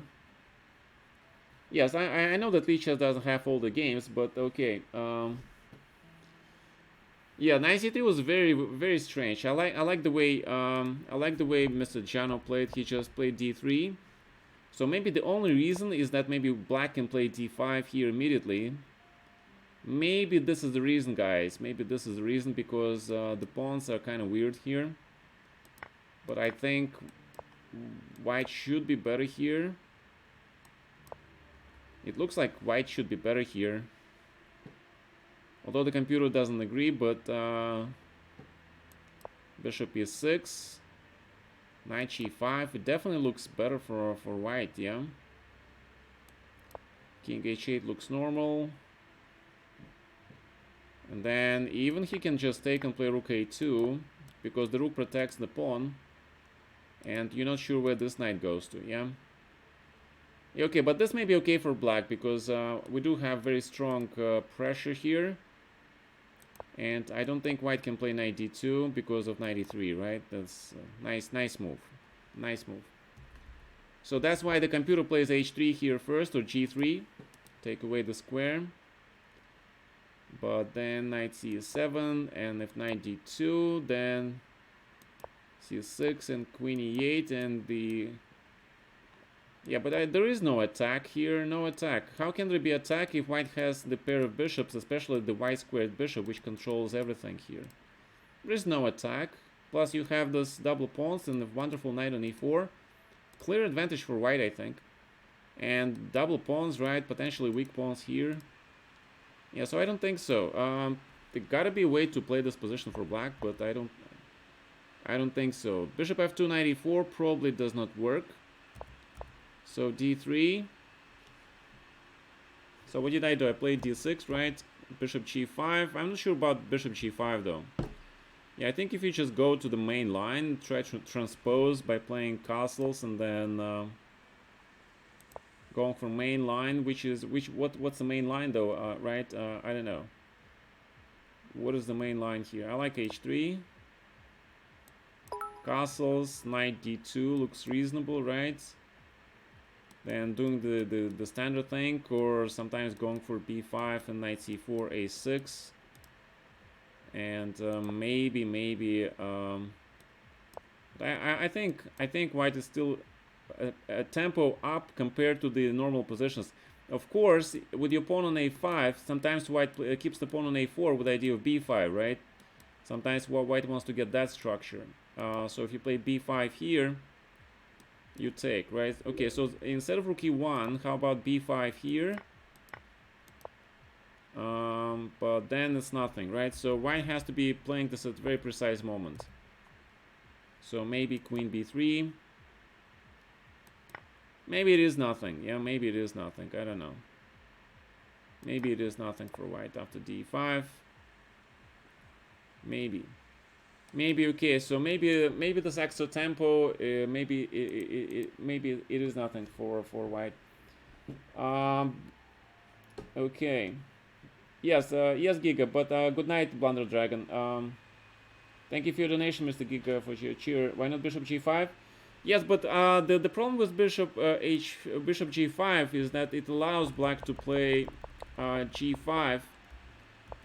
I mean, I played. You can probably play G5 first, but I was not sure about this thing, which is probably bad because of Bishop F2 and Knight e4, right? This is an advantage for Black. But you know, I wasn't sure. Maybe White can do something else like King F1, but then Bishop H4. All right, so yeah, you don't have to play Bishop E6, but sometimes I play Bishop E6 just to be sure. So Knight D2, G5 now. Because the white takes on G5 here, then it's definitely bad, yeah? Because my bishop is here, Rook G8. h4, bishop c4, and if knight c4, then d5, and queen d5, right? And I attack this. So everything comes with a tempo. But if white is forced to play bishop g3, then the bishop on g3, he is looking at this pawn formation. According to the computer, it's advantage for white, but I don't know. Yes, okay, so knight h5 was correct, right? I was thinking about it. In a lot of lines, you cannot play knight h5 because of queen here, and if knight g3, knight c6. But in this position, you can play this because you're threatening the mate, yeah? And then you're threatening the mate again, and then you sort of win in exchange, so it's advantage to black. But there are some lines where you have to play queen e7 first. But apparently white could have played better here, and I castled. And I really don't like this. I think you should have castled, because if h5 you have h4. Okay, wait, I castled. Right, yeah, I think white should castle and then try to go for d4 break and try to make this bishop alive. Although after knight h5 is still unclear, yeah. Again, like in the previous game, king h1, the idea is to take with this pawn. Right, you avoid this bishop and you open the f file, which is good for white. So maybe you can play like that, but then again, yeah, this is why Italian game, this is so complicated, because so many nuances about possible structural changes, you just don't know, okay? I don't know, guys, I don't know, okay? This black is annoying for you. Right. Alright, guys, well, it's not an easy knight h5, f4, because remember, guys, in my London system, I often have this bishop on g3, right? But sometimes it's just, you have to be patient, and you have to know when is a good time to take this knight on f4 with your bishop, and when is a bad time. And it comes with the practice. Alright, guys, so let's go back to the arena. And let's do another arena tournaments. And it's gonna be... Fisher Random Arena. Alright, let's make it 90 minutes, not 2 hours like last time. And whoever wants to play, let's play, because this is interesting. Make sure we have time, right? Let's make it 3, and let's make it 3 plus 3, right? So you have time to think. You have time to think. The tournament starts, let's say, in 5 minutes. Okay. And it's gonna be for members of our club. No berserking. And there we go. Oh, wait. Has to be Fisher Random, right? Chess 960. Alright, guys. Practice. Fisher Random chess. Practice. Okay. Casual, right? No berserking. 960 looks good, right? Okay. Let's change it on the Twitch name.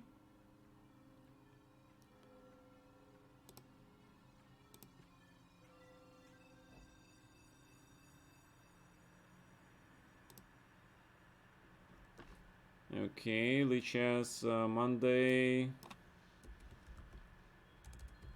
Fisher Random Arena. And the new arena is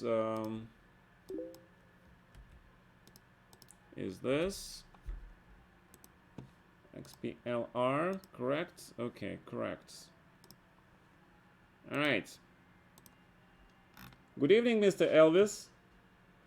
You would like to prepare me for tomorrow? It's impossible to prepare, guys. 960 is good chess for you guys. It's good for practice. It's good for learning the piece coordination, how to build it from the very opening and keep it in the middle game. And it's also good for the unusual tactic patterns, because in 960 you can miss a lot of tactics just because it's unusual, right? Very, very unusual. In the classical chess, you have the patterns which are commonplace, but in fish random chess, you can miss a lot of those tactics simply because the pieces are placed unusually. All right. Okay. Yeah, I think fish random chess is a perfect way to learn your chess, new chess skills, and learn how to deal with the closed structures. Yeah.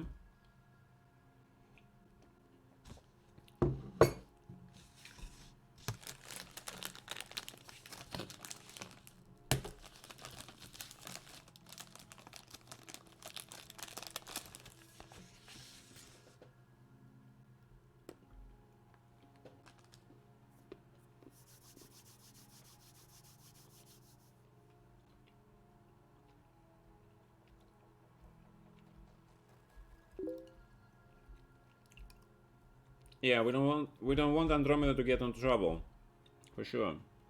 Yes, guys, fish random. Jill, why don't you subscribe to my channel so we can finally play chess and people can beat you? Okay. Prove us that you can play chess. Otherwise, I think you can only talk. Yeah. Because you like a Ostap Bender who gives a beautiful lecture about how world champions play e4, but then in the simul he knows only one move and he loses all the games. Yes. You coach children. Okay, we're not children, I know, but how to enter the Fisher tournament? Mr. Elvis is in the title. Click on the link. I usually provide links to the tournaments in the title.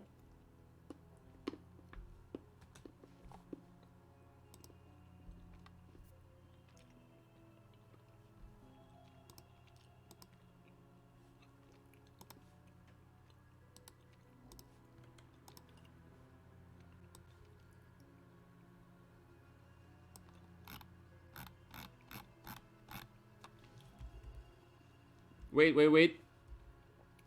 I saw a wingman here. Where is the wingman? Who is the wingman?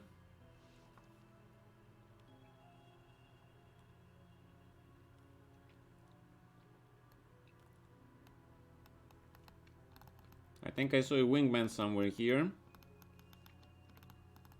Which means he's the lead chess patron. Did I miss him?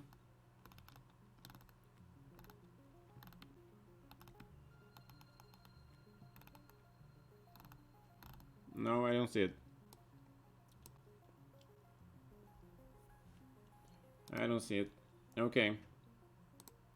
Alright, guys. Chess is your business, money, 10, and insurance. 9, 8. Okay, Mr. 7, Joel. 6, 5, 4, 3, 2, 1, 0.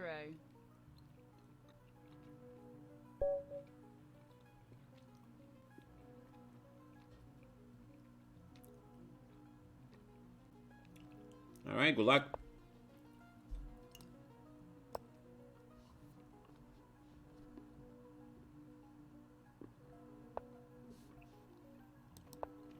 Mm-hmm.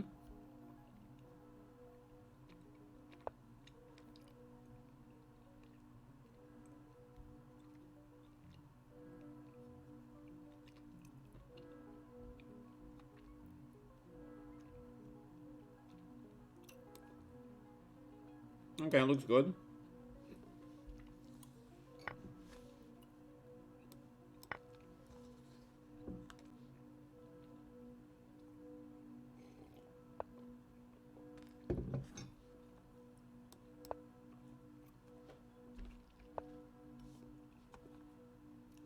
Alright, we are allowing me to play Marotsi Bind. Hmm.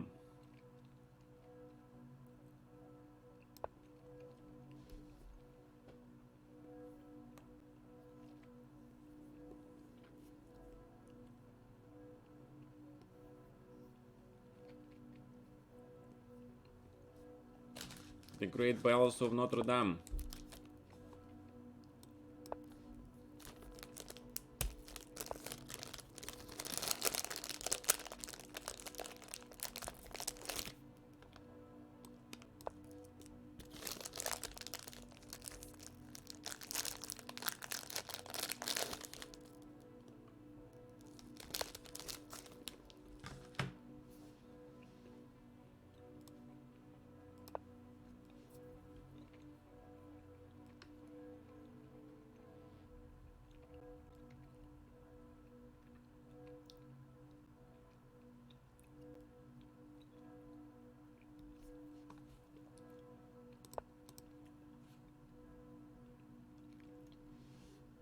You heard that the Google stopped the support of the Chromebooks.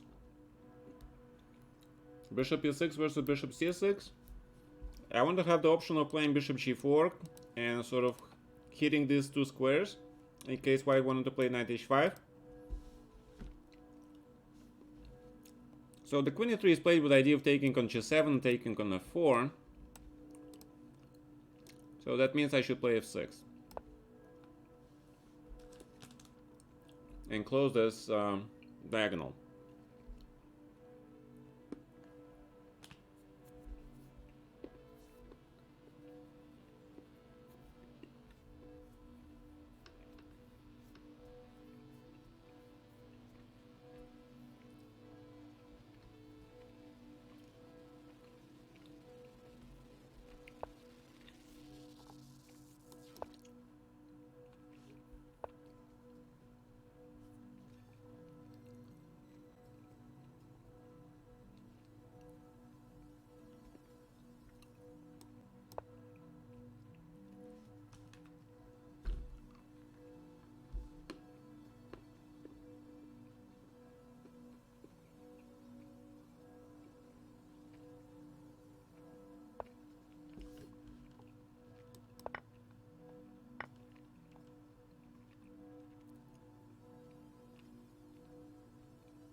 Okay.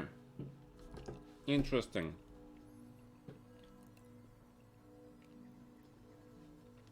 I like my knight on f4, but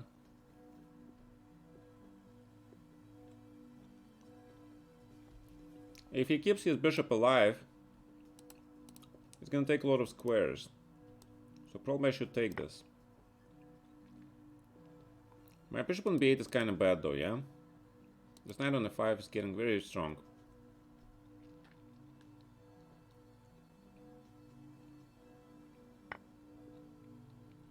So I think it's time, the time has come to eliminate this guy and to kick him out. He is just way too strong there. And now we go into the position with the pair of bishops for black,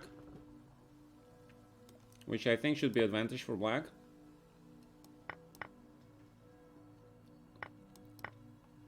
I mean, pair of bishops in the endgame is always good, right?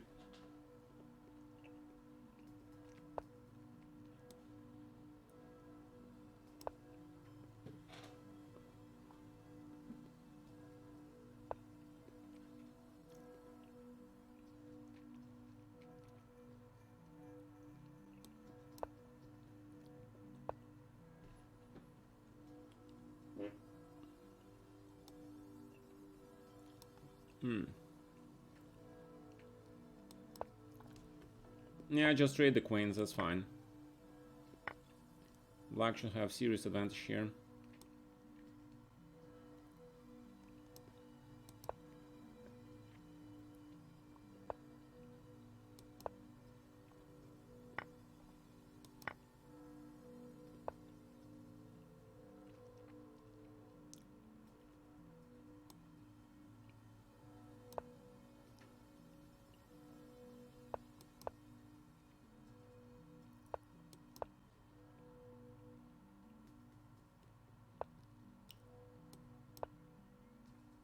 The king is the strongest piece in the endgame, gentlemen.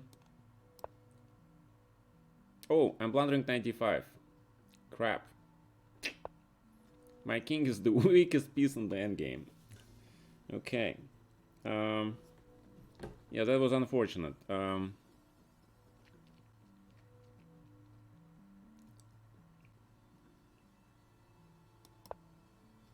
Yeah, I completely forgot about 95. Yeah. Good job, Mr. Psycho Dog. Good job spotting it. Very good job spotting that move.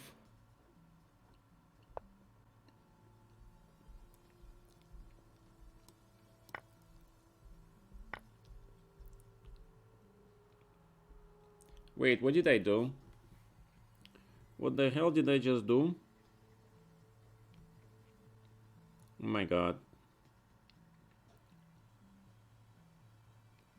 I just ruined a decent position, yeah?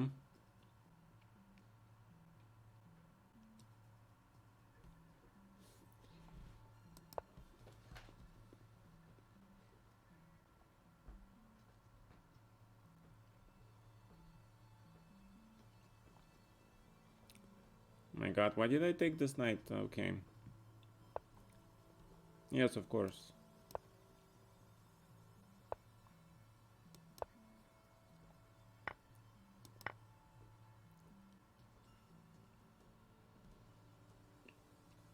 Yes, white is completely winning. Yes, I know.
Now this looks like a draw.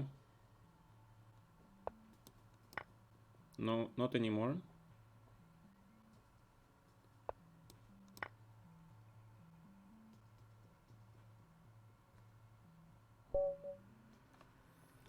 Wow. Okay.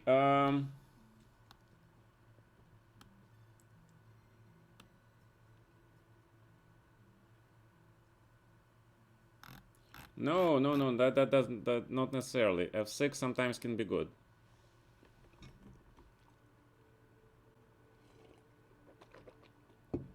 But Mr. Psychodog missed his winning advantage in the endgame. Yes.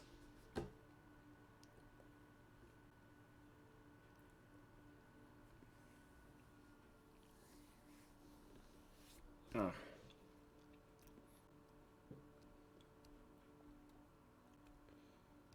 Okay. Great.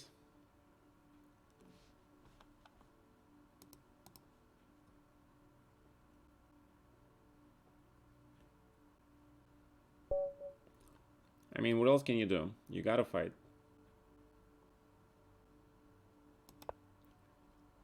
Yeah, this is one of those moments when you threaten to take this pawn on g7, which is kind of big deal.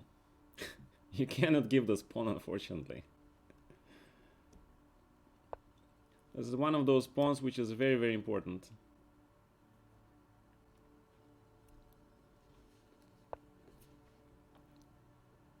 Uh-huh.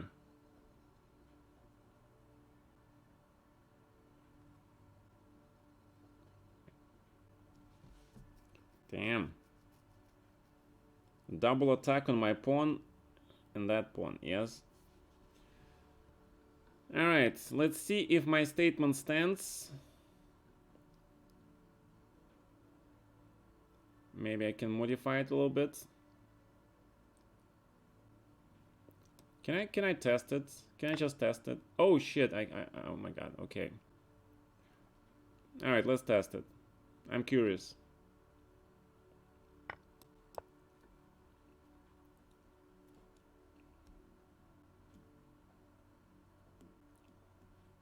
It does not look good, but you know, I'm just testing the theory, guys. I have the certain theory which I want to test. That's probably not good. So just gonna show you why losing this pawn could be really bad.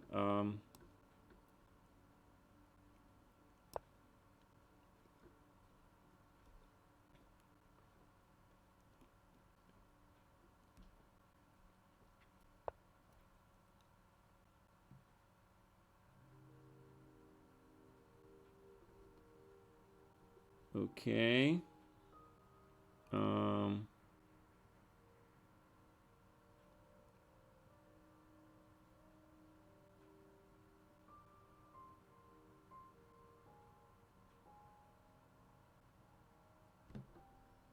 Yeah, okay. Looks correct. So basically, yes, this is why it's bad.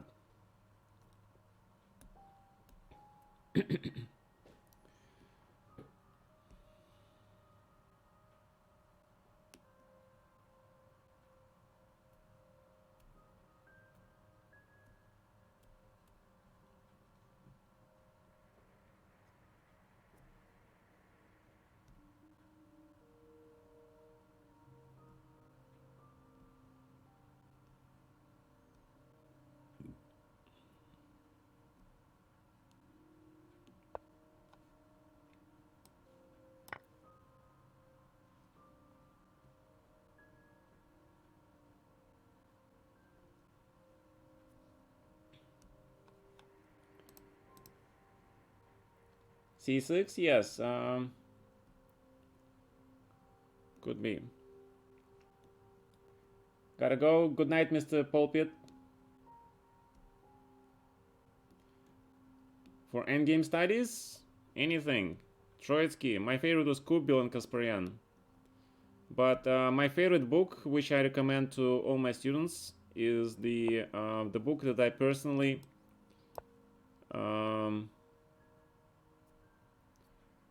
that I highly recommend personally is the Dr. Nant's Selected Endgame Studies. All right, that is such a hard book, guys. It's just very, very hard.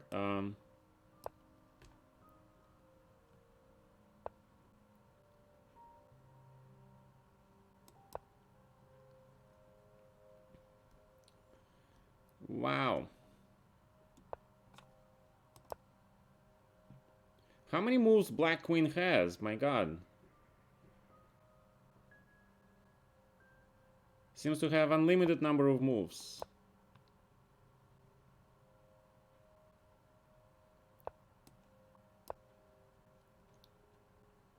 Look at this position. Jesus Christ.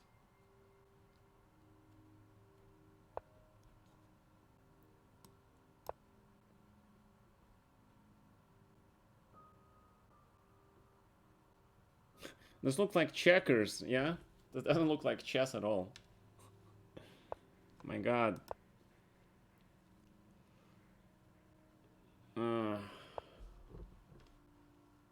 Okay, that pawn, nobody cares about that pawn.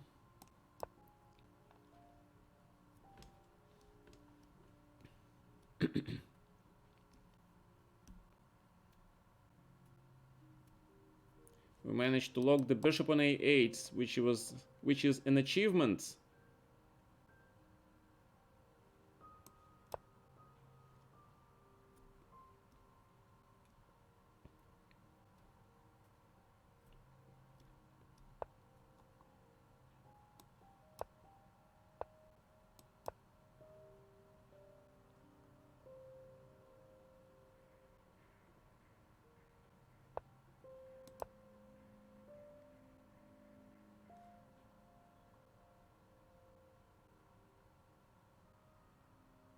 This is Python chess, right?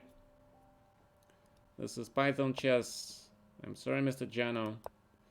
I'm sorry that we're subjecting you to Python chess, sir.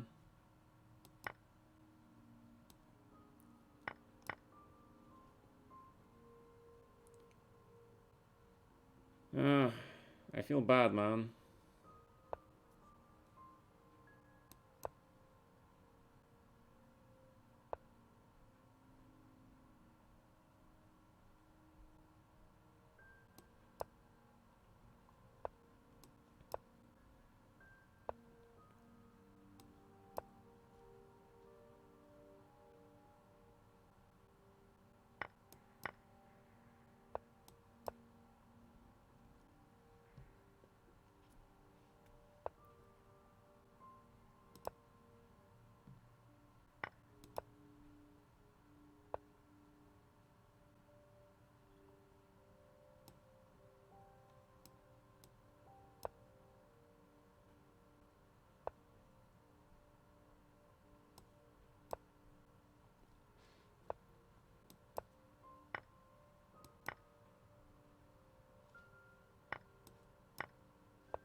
Okay.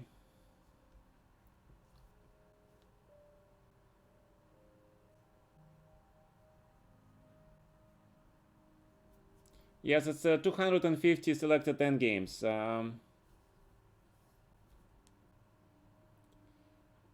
Peep, Peep and Chuck. Okay. Playing for trap with queens. Yes, this is why actually in Fisher random chess this is especially true that sometimes early queen development can be fatal. I mean it is so in the classical chess, right? But in Fisher random chess it is less clear. I think black was winning some point, but you have to be very accurate, right? You gotta be very accurate, guys. Because one move and your opponent is back in the game. Say cheese.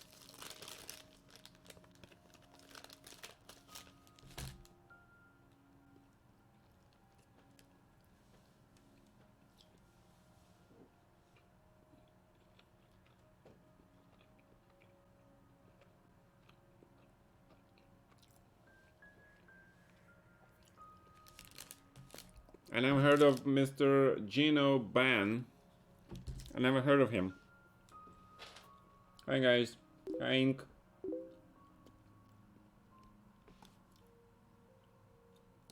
No, I don't think so. Hold on a second. Let me check. Not Kubel. John Nan.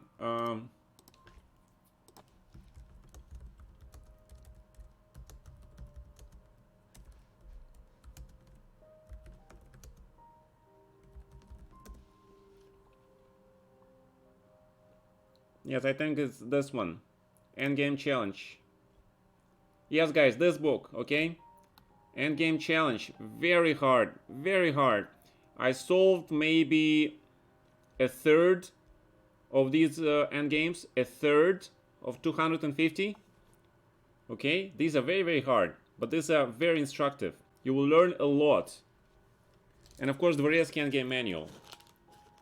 I think you should probably start with the Dvoretsky Endgame Manual and then move on to John Nann's Endgame book, okay?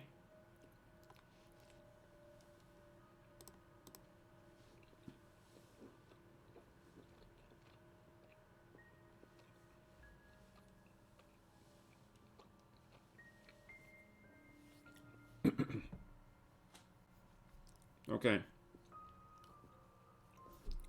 Okay, Queen H2 looks very strong here, yeah? In this position. Ogie Bogie! My god, I haven't seen this guy in a long time. Hi, Mr. Ogie Bogie.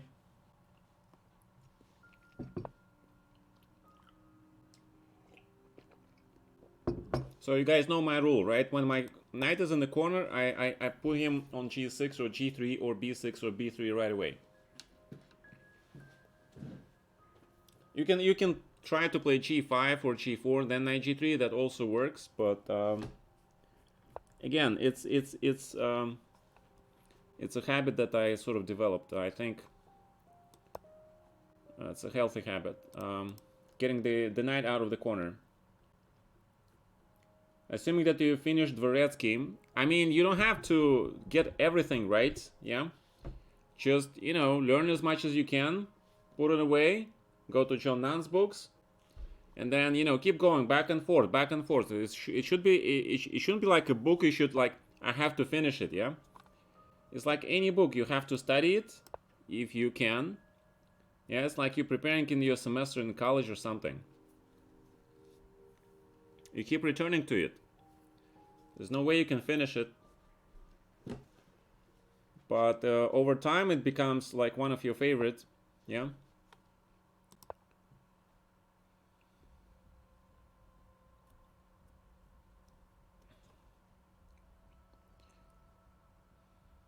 And of course, my propensity for playing e5 knight e6. I absolutely love this knight on e6 because of the London system where I have pawn on e4 and knight on e3. Remember, guys?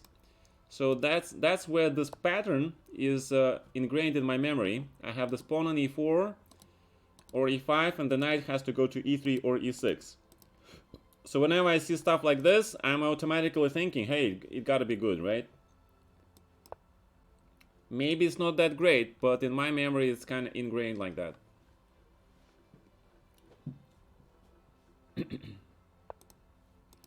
A lot of pattern recognition stuff here. I like to kick this knight out.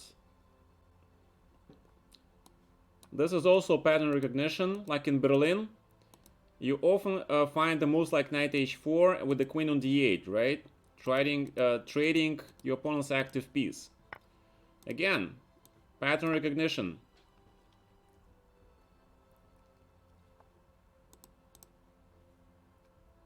Yes, John Nunn was a fantastic player. He was one of the...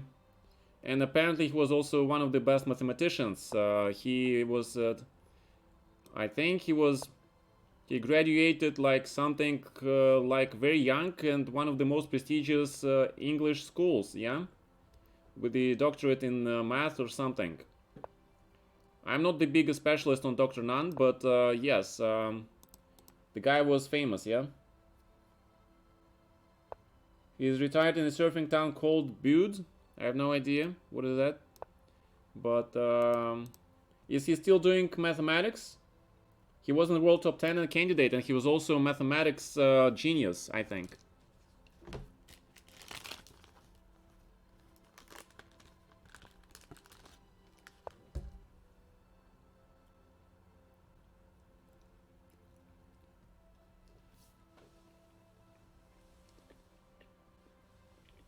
Hmm.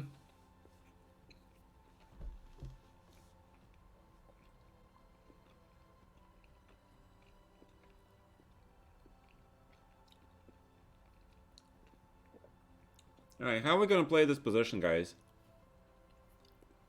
How are we going to play this position? Ideally, I would like to face this bishop with this bishop here. But I don't think c5 is going to work. If I can have time to play c5 and put the bishop on c6, I'll be very happy. But I doubt it works. The only way this might actually work, if I go for e4 and c5 and then bishop c6, but then he goes somewhere and plays f3 and my bishop will be under fire. Yeah, this is very unclear, guys. So I'm thinking f6 and bishop f7, put the bishop like this. Is interesting. e4 and f5 also comes to mind, right? So try to gain some space. But I'm kind of partial to my original idea, because I kind of like to develop my bishops normally. And c5. Let's see if it works.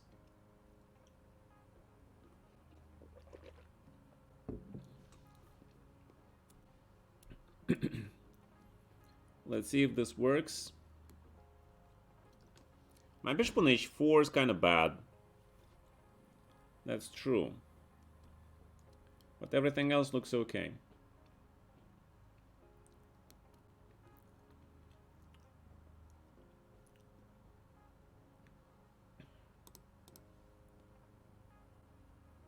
Close position on center, knight g5. Knight g5 looks very interesting. Yes, I know. Knight g5 does look very interesting. I agree. Alright, so grab. And bishop c6. And that's what I wanted to check, to test. Yeah? I mean, obviously, now that the rooks are connected, the bishop is looks a lot better on c6 than on e8, right? And now I'm just gonna go try to play rook g8. But the pawn on e3 is being compensated by this pawn, so I'm not sure about e4. I don't think e4 was good. Yeah, because I grabbed this pawn, right? Bishop e1 first. Knight d4 second.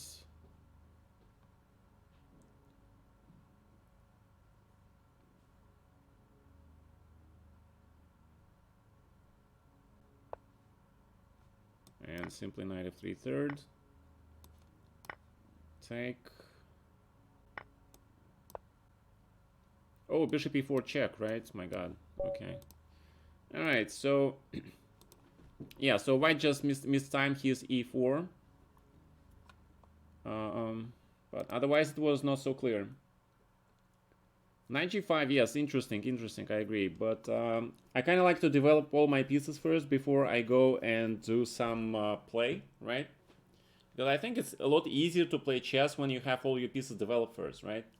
Because then you don't have to worry about the development, right? Because you need to develop your pieces anyway, right? If you play just with 2-3 pieces while your opponent plays with 5-6 pieces, like having extra guys on the football field, right? Do you want to play with the 3 guys or you want to play with the 7 guys, right? Or 6 guys? There's advantage.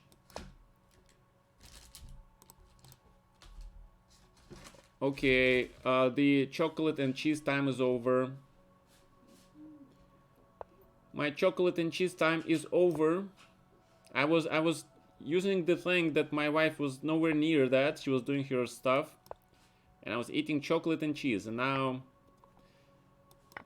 it's gone, man. No more cheese or chocolate. Yeah, I like this castling, yeah. This castling is awesome. Why did you take the bishop? Didn't it help to develop the opponents? Wait, what?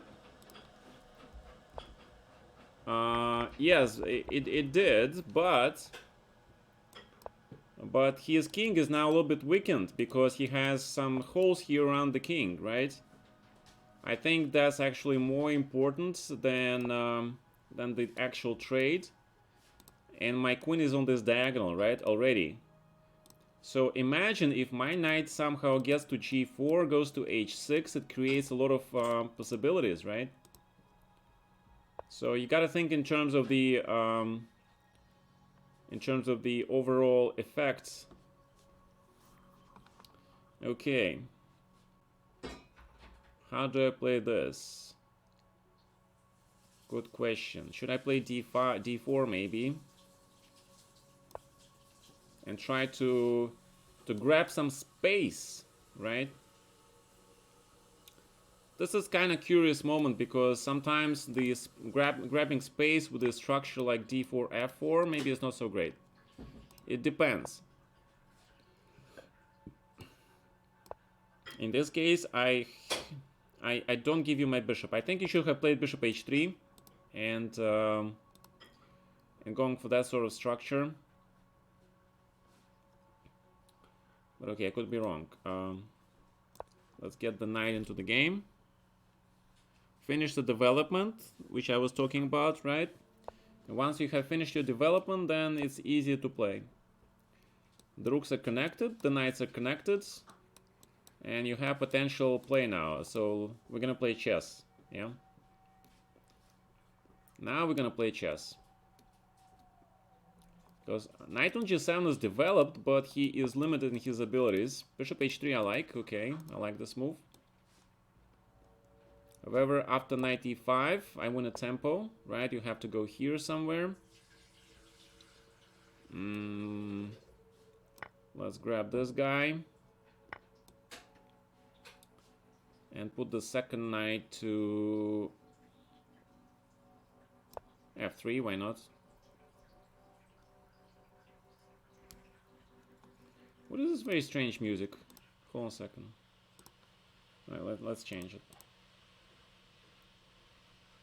Only beer is left now. I don't drink beer, unfortunately. I don't drink beer or any alcohol because I just don't like it. I don't like the smell. I don't like the taste. Nothing personal.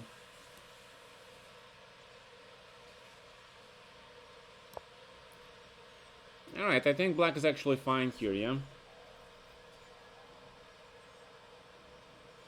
The only thing is this f6, e7 structure, but it could be a good thing. It depends.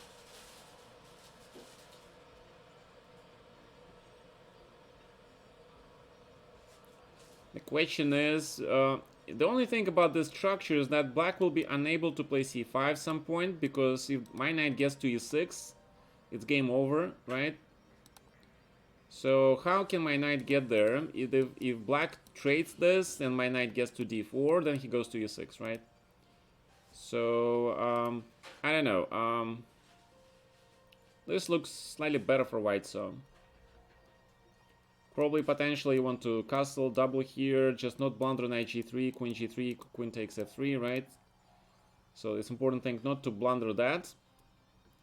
But otherwise, alright, so the idea is you want to take. Here, check, knight h2 and rook d2, right? I see, interesting.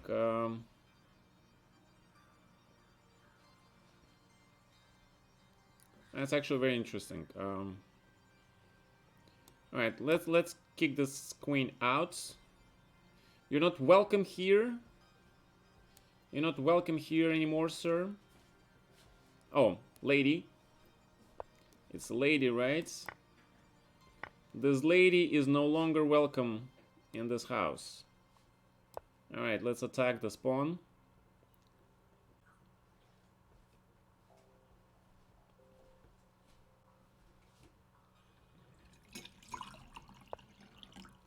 Knight d4 is probably a mistake because the rook takes e7. This kind of important pawn because now this pawn is isolated and my rook is very active, right? And the queen on h6, it has no play. It has no play in it. So a little bit of tactics. Yes, exactly. You see now, black is still playing with the knight on b8. I mean, it's not bad, but it's just, you know, it's not playing, right? Look at my knight, it protects my king here, takes some squares, and black knight is not really doing anything.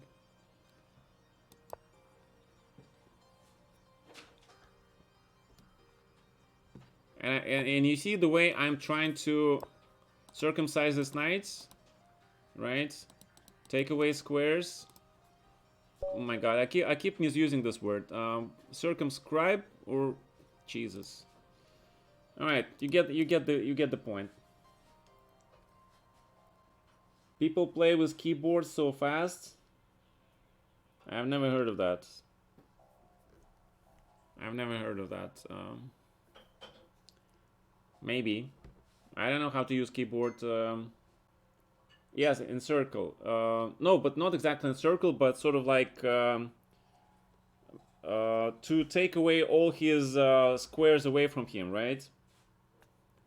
There is a word for that, right?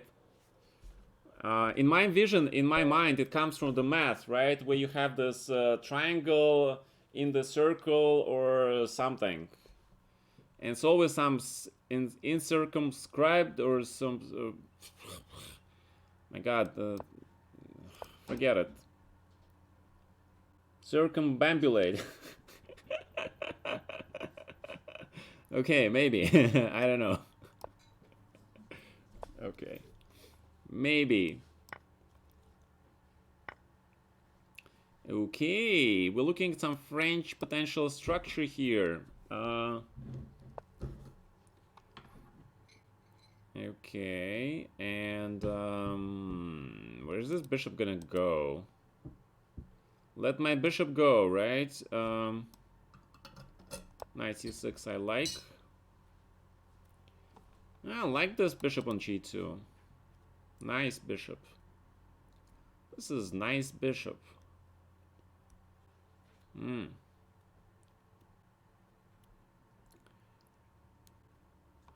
Yeah, so we're looking at a very quick development by white. I think the queen probably should have gone somewhere else, but again, I don't know for sure. We're opening this bishop, but we are gaining some time by attacking this knight, right? And the question for now, where is this knight going to go? As we immediately grab some space in the center. The idea is if we grab a space in the center. Yeah, not more pawn grabbers, but space grabbers. We are pawn grabbers still, but we're also space grabbers. And we're gonna go for the full space grab. And that's where I develop my bishop, right? I close his bishop on g2, and I put my bishop on f7 to look at this diagonal. I think black is fine now. In my opinion, black is absolutely fine now. All right. So that's what this is what happens also in classical chess in an English opening. If you guys check it out, there are some games like this in the English classical opening. Okay. So knight b3, attacking my pawn. But sometimes I can do this, right? And I can go knight a4, which is a Grunfeld, right? In Grunfeld, black always has this knight a4 option, attacking these squares under control. In the Grunfeld, where black plays knight takes d5 and then knight b6, right? There are some lines where knight plays knight to a4. So this pattern recognition comes from the Grunfeld defense. So guys, I'm gonna give you these references to some openings where these maneuvers, they come naturally, okay? All right, so this is important.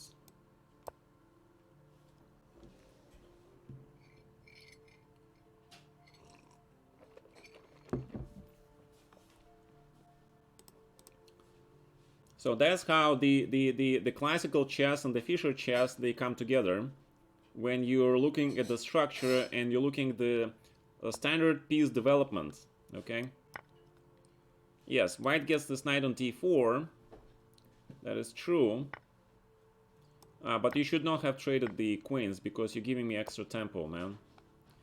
And now the knight on e5 is untouchable, right? Because and the knight is also taking control of a lot of squares, and white has this very weak pawn on c3. And black has a pair of bishops, right? So huge advantage for black, of course.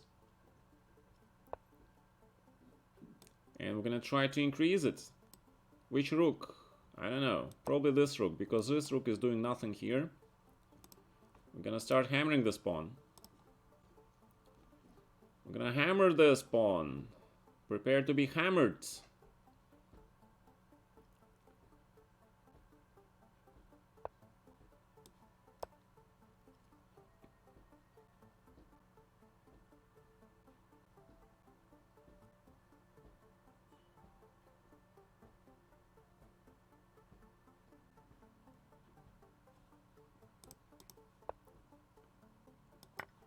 Grab the pawn. Rule number 1 of the Pawn Grabbers Club is grab the pawn. Especially it's a good pawn. Knight e6. Oh, actually, rook takes e7 is a threat, so we have to consider our options. I like bishop f6, playing safe. Putting the bishop on the long diagonal sounds always like a good idea. Extra pawn for black. However, do not relax. There is no time for relaxing until you take all their pawns from them.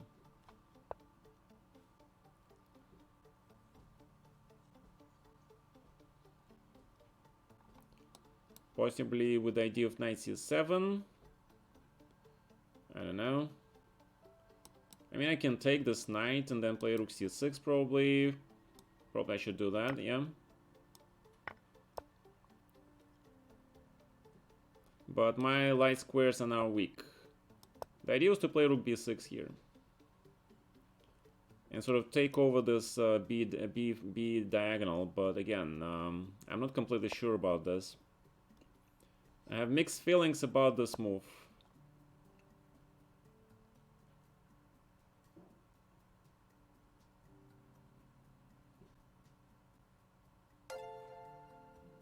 Yeah, I think I misplayed this position. But okay, black is still okay. He is probably not worse. Question is black better? Probably not. Probably black is no longer better, gentlemen. But black is definitely not worse.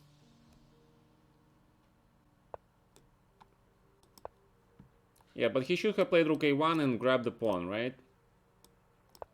Because now the pawn is protected.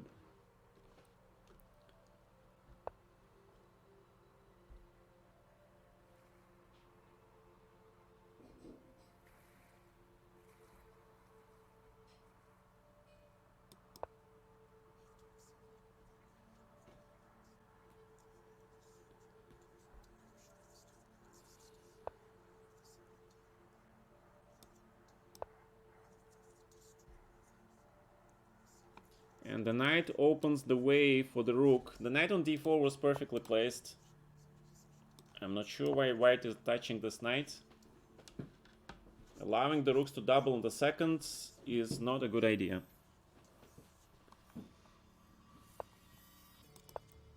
There is never mate here with these pieces. There is never mate. And fold envelope, Contier. Ever played against the Grandmaster Bassam Amin? Yes, Mr. Mr. Gibbs. I recently played against him in the tournament, in the French online tournaments. I think I played in him mostly Blitz games. I don't recall we played classical games. Maybe we did one. But I recently played against him in the Europa Czech online tournament. Yes. Ah, okay, but we played many times many years ago when he was just a young coming star. But I was like this grizzled, experienced veteran. But yeah, in the Blitz he was very, very dangerous always. Yeah, these kids are very dangerous in Blitz. Okay, so maybe this is a little bit passive. I should focus more on chess. But we're having nice conversations, so f5. I like f5. Let's go e4. Need to grab some center, right? Develop the bishop.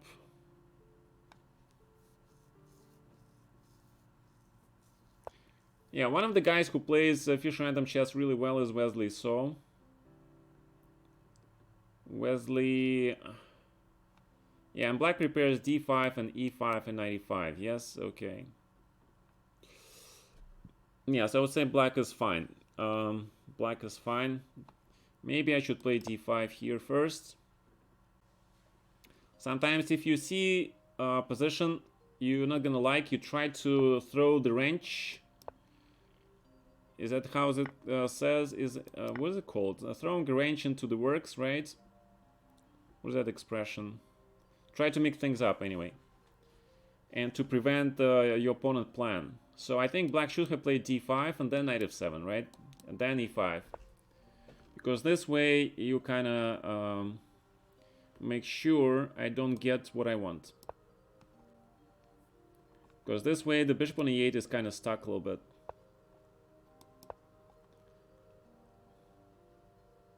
I think white has superior structure because if black takes on d5, then he's stuck with the hanging pawns here, which is not good.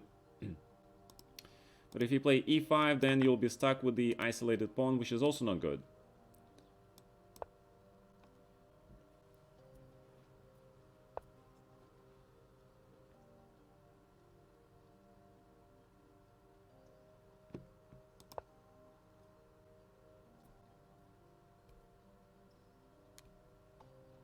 Immediately using the fact of some tactics, trying to.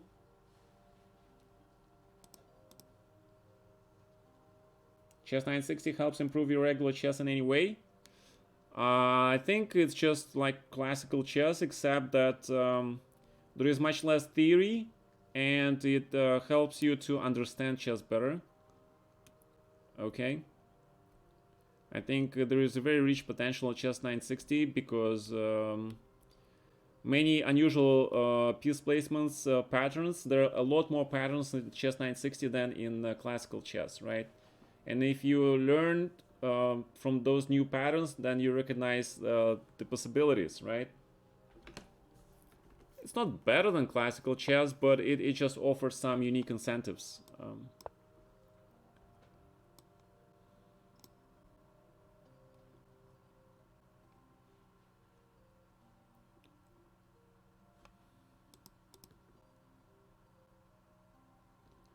And you can learn a lot of important skills which can translate into your regular chess. Some skills can be translated.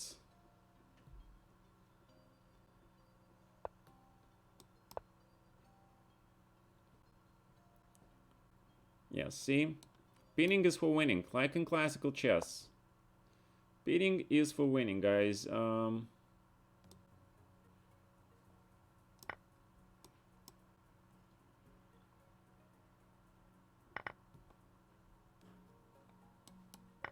a tempo, right?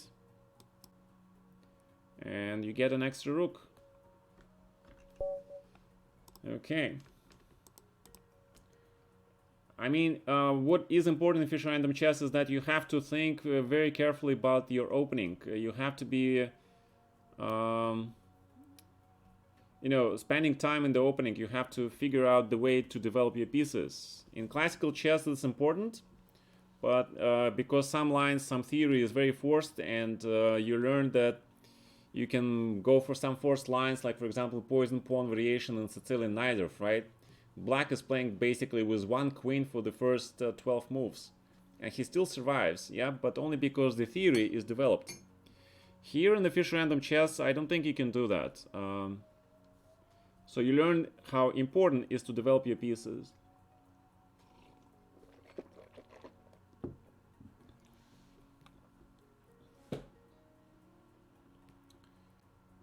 Alright, hopefully people are enjoying the Fischer random chess because it's definitely different. It's definitely different, and I think it's good. It's refreshing from classical chess as well. So, and if it's not your cup of tea, then just don't play. Okay. I can understand that too. Chess is already hard, yeah? Why add extra difficulty? Yeah, it's true. Well, sometimes to me it's refreshing just to be able to play chess starting from the move 2 or 3 and not worry about remembering those crazy lines which I analyzed in Slav Chebanenko or London system, which some of the lines I have analyzed until move 30 and 40, right? I mean, like, my god, is that really chess? That's memorization. I mean, my game against Gurechkina, those lines I have, I remember I was analyzing them real until move 30, 30 something, yeah? And it's not new. Grunfeld's been analyzed like that. There was, back in the 80s, there was this game where white made a novelty on move 36 in the endgame, which wins the game, yeah? I mean, come on.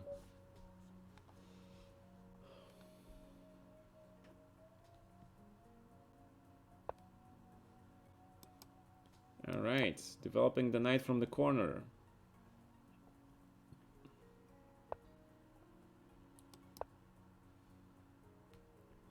Trying to grab some center.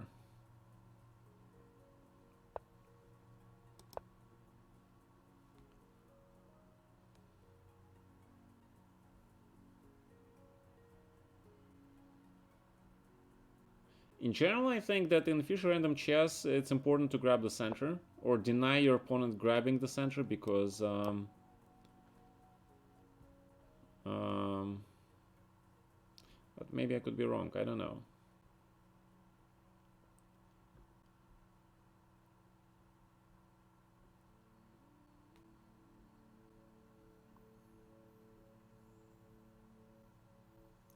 But I think it is important to grab the center.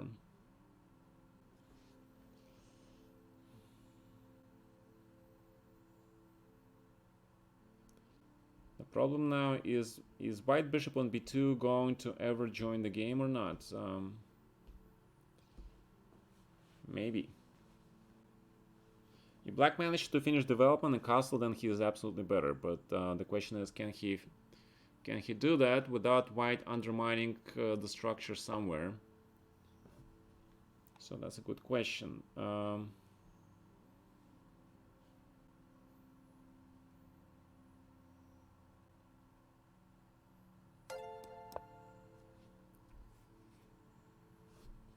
That's a good question. Thank you for following, Mr. Fan Beingold. A plain words from Ben Feingold, I guess.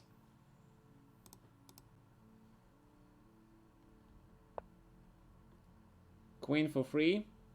Mouse sleep. Oh, you haven't seen? Okay. Well, there you go. d3, okay. Let's bring the queen, but then knight f5 and g4. I really don't like that. So let's bring the knight to e7, connect the knights, right? And And this becomes some sort of ridiculous King's Indian. But I like 97, to be honest. I think I'm too slow.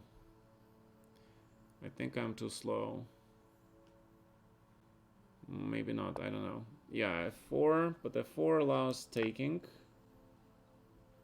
Because I win the tempo, right? And then F5. So I got what I wanted. I closed my center, right? And I control the knights. Okay, bishop f4 is bad because of bishop c6, I understand. So queen f7 looks good. And black finished the development. And black is better. Bishop d7. Now finish the... Now you can grab this pawn, right? You just closed your rook, so... Don't forget about the pawns, Mr. Vlad. Pawns are the soul of the game. They make or break your game.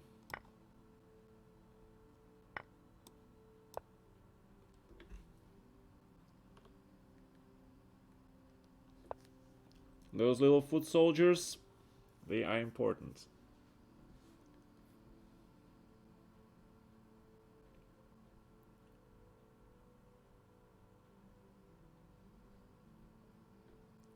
Okay, I need to do something about my pieces, yeah?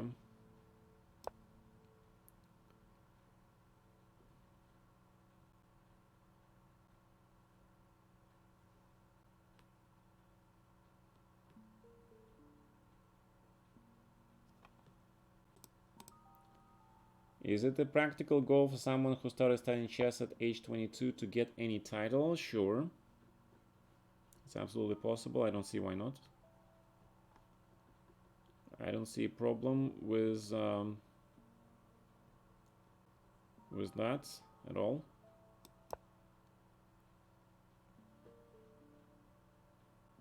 Yeah, I'm trying to get some squares away from white.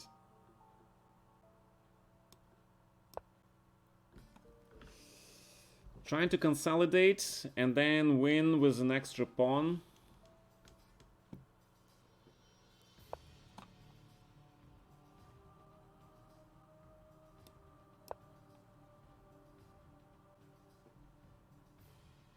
That's why I put the queen on d6. I think it's ideally placed here. Controls a lot of squares, right? Prevents queen f4.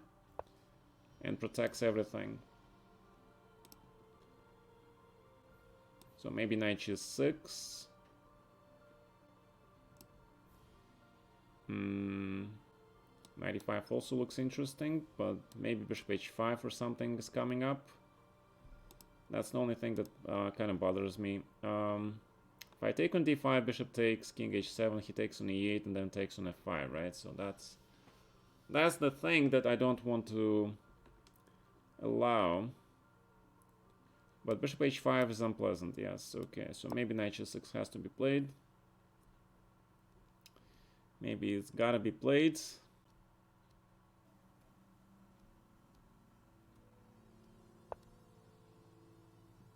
Then 95, right?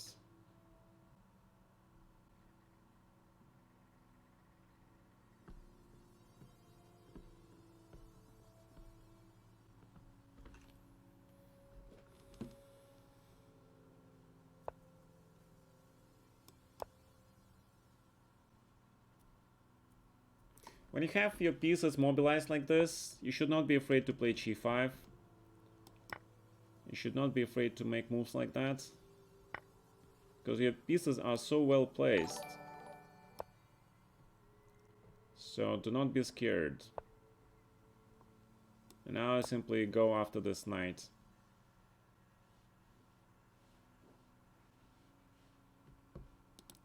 Right? Alright, thank you for rating with a party of 12, Mr. Vlad Chess. Thank you so much. So, bishop d5, f4. We grab another pawn, right? We're the pawn grabbers. Okay, f3 might be interesting, but why? Yeah. Yeah, because knight d3, knight f6 or something. You can always offer a queen trade to kick those pesky queens out.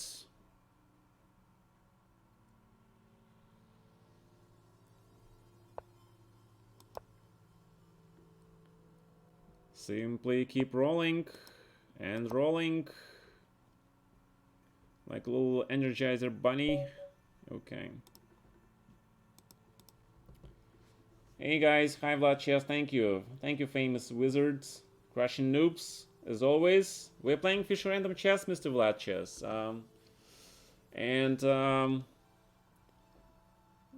With Youngs to the ending.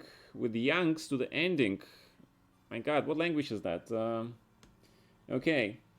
Thank you so much, Mr. Vlad. Thank you, appreciate it.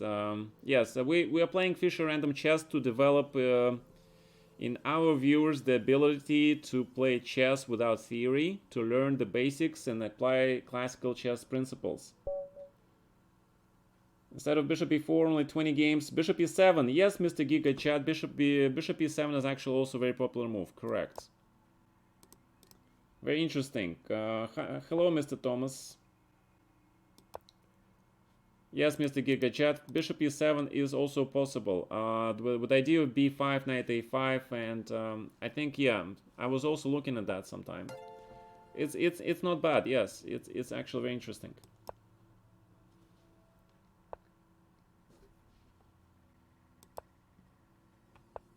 All right, symmetrical position. This looks like classical chess now.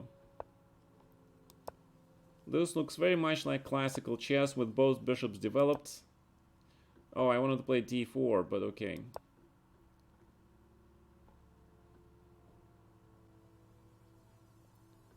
And the thing is, now black has to make some choices. The knight on d7 is really not that well placed here, in my opinion. So he correctly probably tries to play knight e5. But okay, let's see it. So we're going for a sort of mix of Sicilian close position, right? And white is gonna go for the juggler.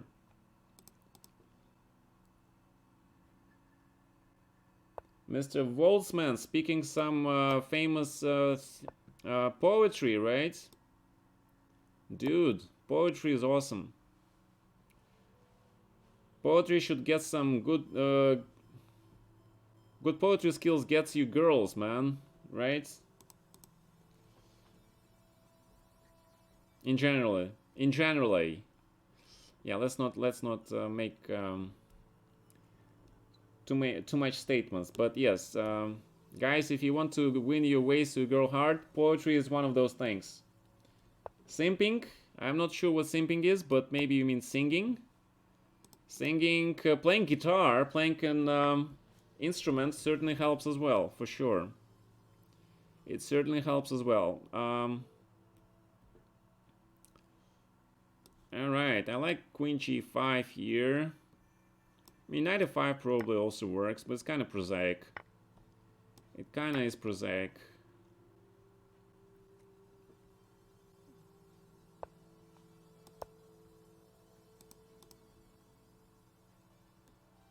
You're the exception that proves the rule. No girls chase you. Why would you want the girls to chase you? Then again, yeah, the girls topic is always it's the eternal topic, right? It's the eternal topic.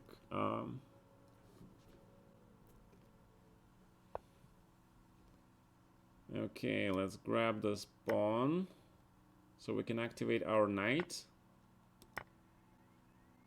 I would like to activate my knight. Yes, and the idea was to put the knight on d5, right? So that was the idea. Let's see if this idea works.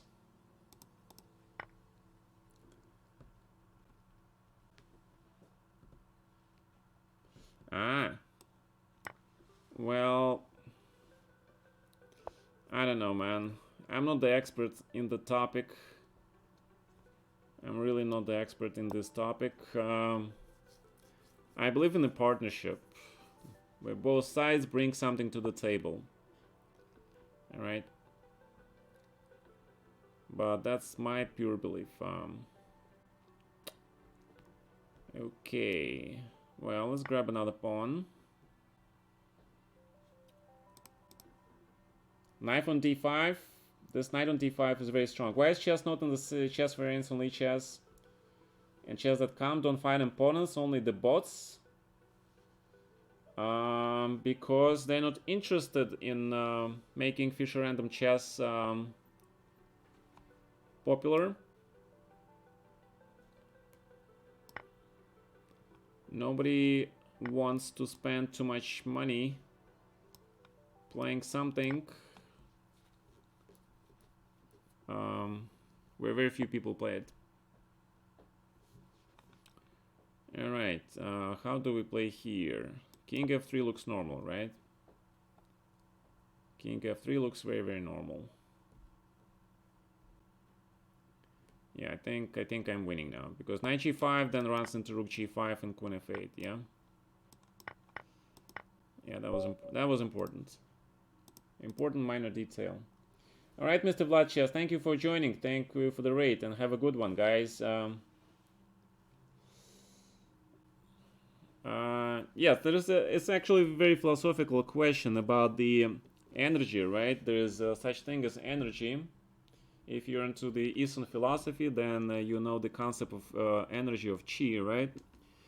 In Chinese and in India, it's called different, right? There's also ki energy in Japanese, so it's a very popular concept. And of course, women and men, they represent the opposite in complementary energy forces. So that's always an interesting question. So with the idea, like in chemistry, right? Plus and minus, they come together to create something better. And so is here. All right, my bishop on e1. Yeah, this is the only type of Fisher random chess position which I don't really understand that well, is when the bishops are on d1 and e1. These are hard for me to play because I'm getting very confused with where to develop the bishops. Fisher random is more fun if you drink.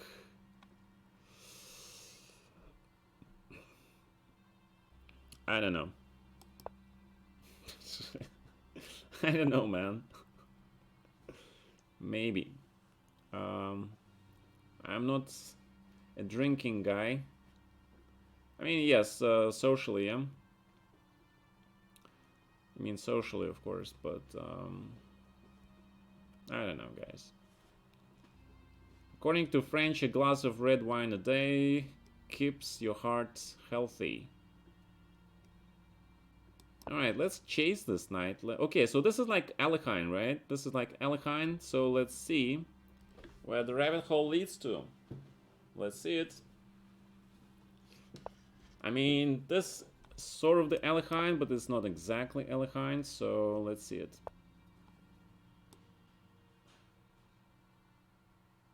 Queen f4, let's not blunder knight g2, right? So queen e2. So we get the rook. If I took it with the rook, that means I can't castle short side. I can't castle my king here anymore.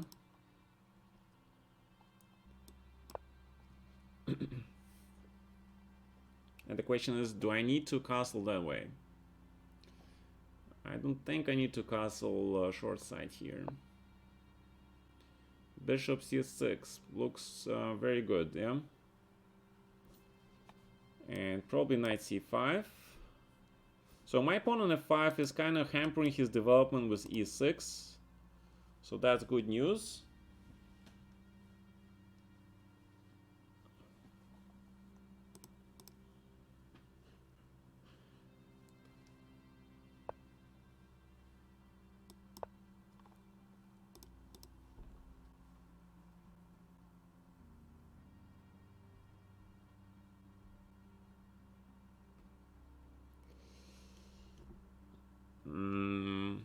Again, could be.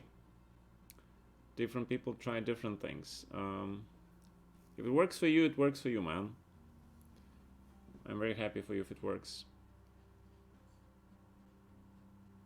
But I can't advocate drinking for everybody. You know what I mean? Queen a6 looks extremely interesting trying to box in black's position, yeah? But after bishop g2... Bishop queen a6, my god, looks very, very interesting. Let's try it. Look at this box the black king is in. Look at that box. My god. Yeah, a6 looks correct. Alright,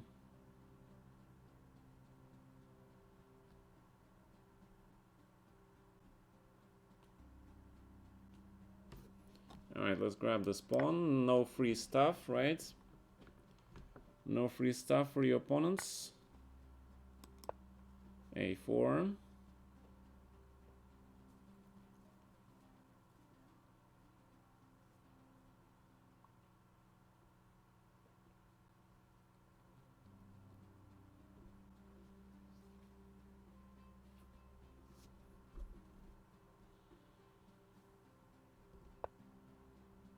Yeah, I think that is also correct.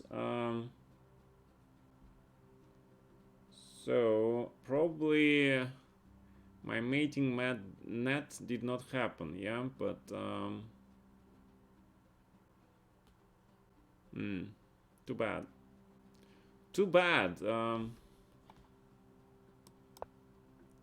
Too bad. It was a nice concept though, yeah. Hey, Mr. Bunkinator, what's up?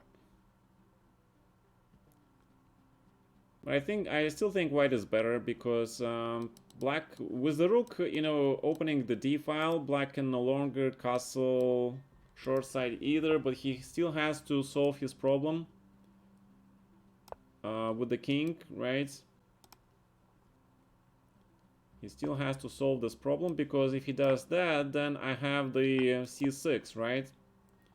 And I hammer the bishop to c8, and then I play a5. And look at the black pieces are boxed in anyway, right? My god. I love boxing in my opponent pieces. Absolutely love it.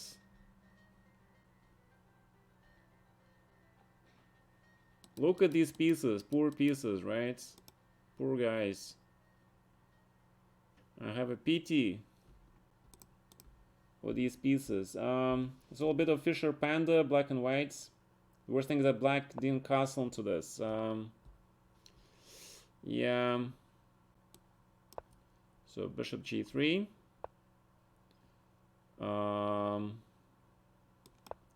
b4.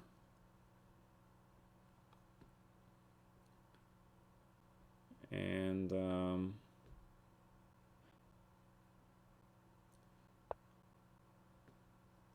well, I don't know, guys. c4.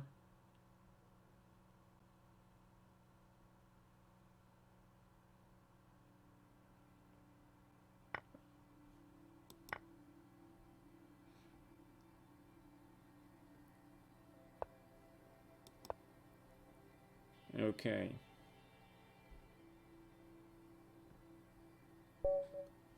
All right. That's kind of the positions you can get in the Fisher random chess if you're not careful. If you're not careful with your openings, okay? You guys have to be very, very careful in the openings. You have to think how to develop pieces, or you can get stuck into a position like that very easily. All right? Very easily.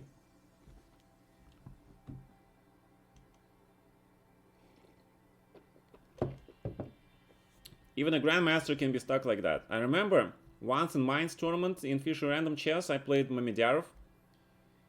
He blundered a knight on h1 to me on move 5. I was like, oh my god, man. And he basically resigned the next move because he blundered the knight in an official over-the-board Fischer random game on move 5.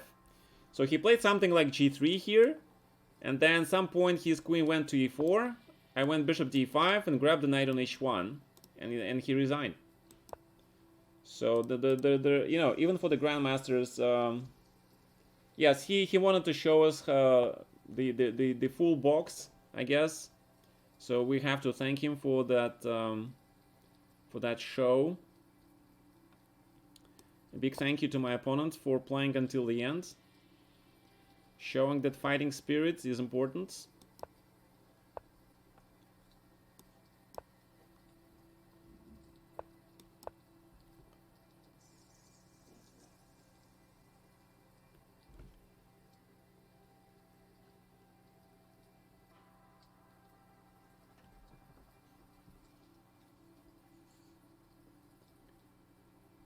Well, just a trap, right? So white cannot play d4 because of bishop b4 and he loses the rook. This is okay, but allows me to bring my knight to the center for free, which I always welcome, of course. I do welcome the opportunity to always develop a piece with a tempo. You should, if your opponent allows it, you should definitely do it. You should definitely do it.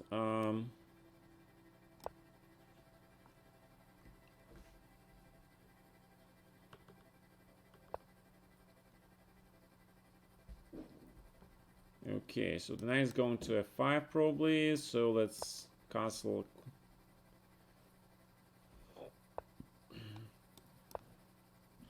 Let's finish the development.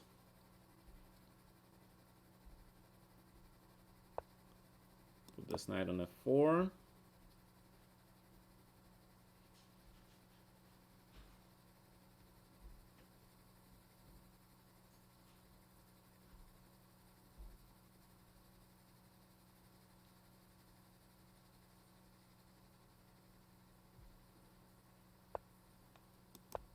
And let's avoid potential in the future things like that. Not right now because bishop is hanging, but in the future.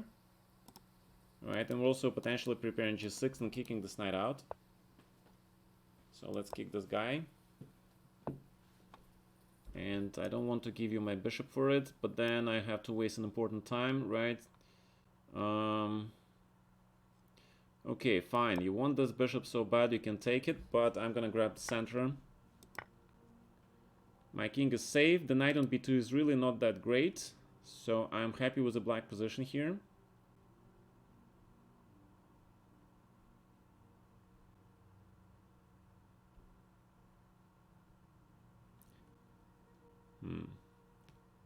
I mean, there is no way white can use this small weakening for black. It is small weakening, but it's, at the same time there is a luft and pawns control some squares, which is important. And in this position, because it's of a semi-closed character, it's good to have this bad bishop for white, yeah? I think c6 is more accurate, but I wanted to have access to the square for my knight.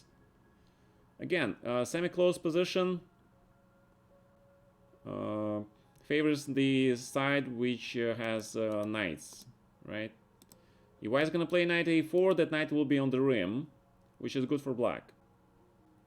And then I'll have basically two minor pieces on the king side, right? Alright, so knight c5 then. And the question is, should I take this bishop or he wants to play f4? And that's actually interesting question.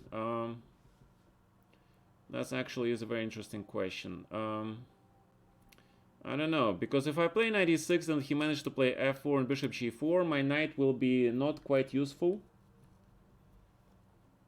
Not quite useful, but you know, it's a fun position, so let's see it, yeah? Also, when I play knight e6, I have one idea in mind which I want to test.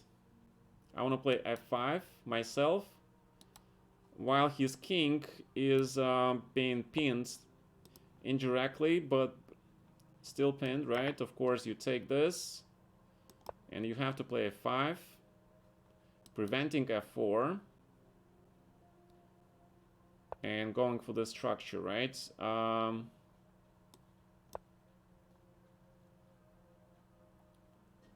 Rook f8. You probably don't want to play f4 here. You might consider it, but probably no reason to play it. I mean, obviously black is better after this, but why play f5 when you keep attention and attack these pawns, right? This basically forces white to take with this pawn. Otherwise there is rook f2 coming. So that means you can still take it because of rook f2 and queen e4, right? But you can just take this pawn, that's also fine. And because knight on c3 will be so strong. With the c5, a4 coming.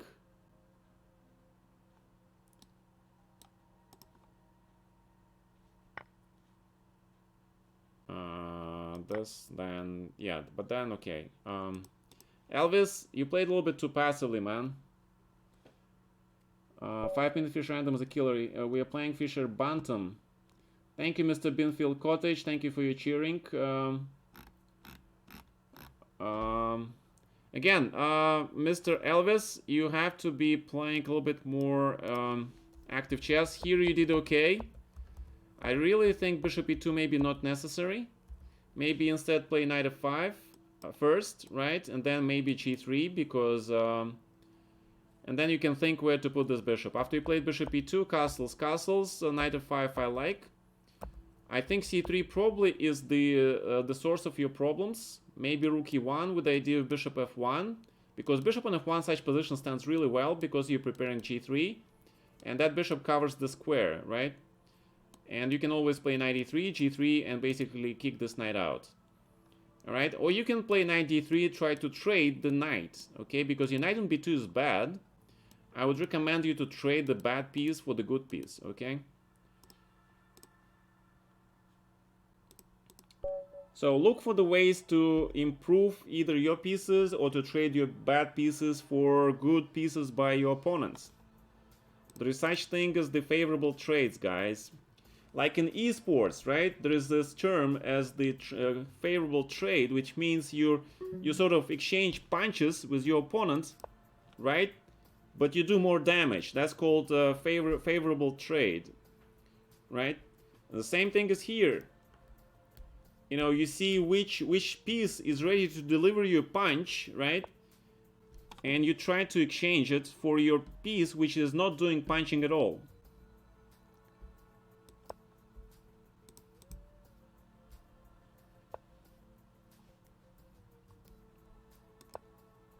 No problem. I hope it makes it easier to understand the game, man. That's what we're here for, to understand together and make progress in the world of chess. It's not the world of tanks, it's not the world of Warcraft, yes, it's the world of chess. Probably some people will disagree with me when I say that chess is more exciting than World of Warcraft. I never played it. I really liked EverQuest. I'm very tempted sometimes to log back into my account with the level 100 something mage and play it, but then I remember all those time sinks which I had to do when I had to camp the you know, NPCs for loot, right? And that kind of stops me because I'm not quite ready to invest that kind of time anymore. All right, you see how black gave me all this space, right? My God, that is a lot of space for whites. I don't know, man. On the other hand, It's not so easy to play here, but I like a5. This move does a lot of things. It prevents sort of bishop b7 because then I can play a6, right? This is like London system where I put this pawn on a5 or try to. Again, the reason why, because if the bishop is fianchettoed here, there is always the threat of a6, b5 of hammering that bishop in. So this means black doesn't have bishop b7 anymore, and there is a threat of b5 and a6 winning the bishop. So black has to be now very, very careful with how he wants to develop his queen side. Okay. What is your favorite chess variant? It's exactly this. Fish Random Chess is my favorite variant. It is the only variant that I play. That I consider to be worthy of replacing classical chess in the future.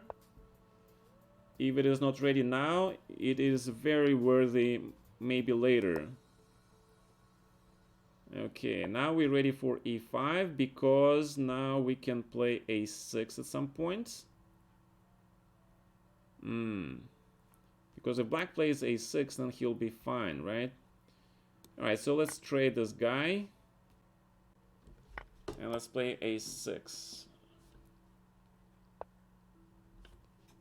And now let's sort of trade the queens. I think black is okay actually here. I think black might be okay here because the position is closed, right? Because the position is closed, but is he really fine? Is he really fine? I don't know.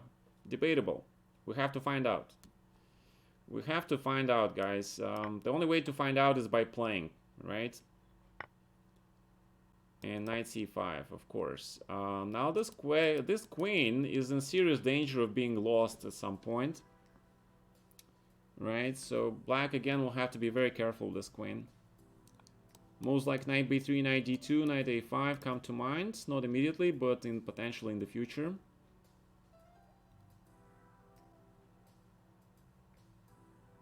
I think dc4 was a little bit safer, but okay, just my guess. I like g4 here, with the idea of Dutch, yeah, bishop h4 comes. I mean, after this trade, obviously the bishop will be out of the game.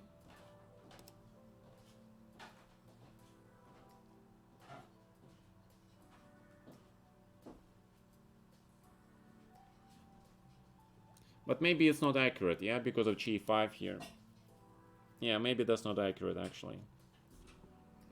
Maybe not very accurate. I don't think this was correct. I think you should have played g5, Mr. Batinik, and tried to open your bishop, because after fe5, the bishop is dead.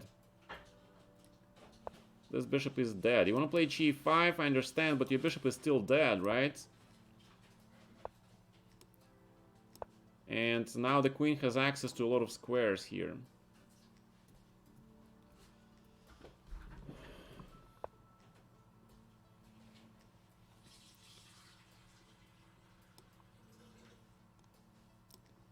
Alright, knight b3.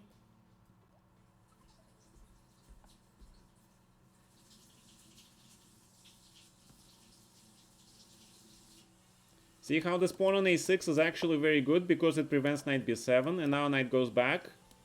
Now this queen on c6 is no longer on the active square, and this knight is really hammering black's ability to castle, right? So we just have to trade this rook, and all black pieces are really badly placed, really badly. Queen e8 probably is the only move, I don't know. And then queen h7 is coming, right? You guys see it, right?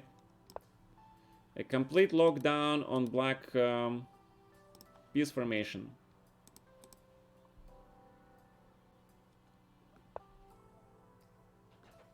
Very good, Andromeda.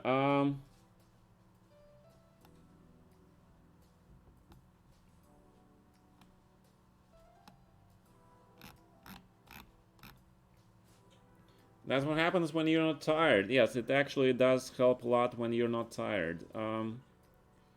Yeah, when you play tired, it sucks. So rook f8 looks very strong, yeah?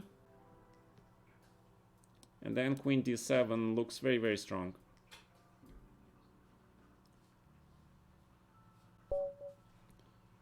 Okay.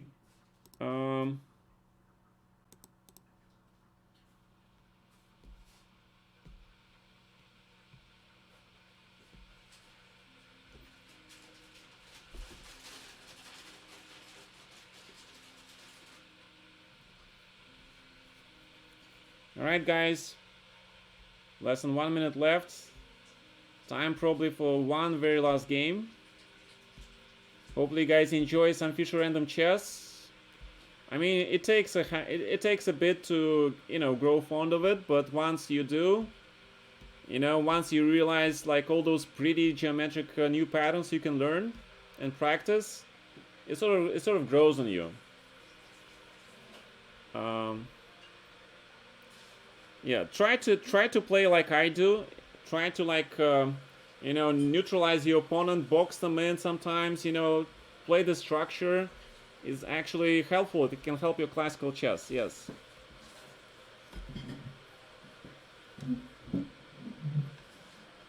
You're free, Mr. Mears. Okay.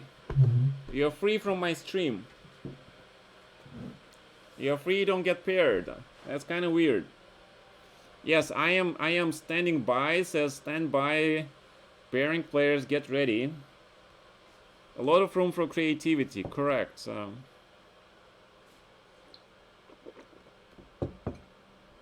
Andromeda, I think you should challenge Mark to a match of the Fisher Random Chess, and then I want to see how you do.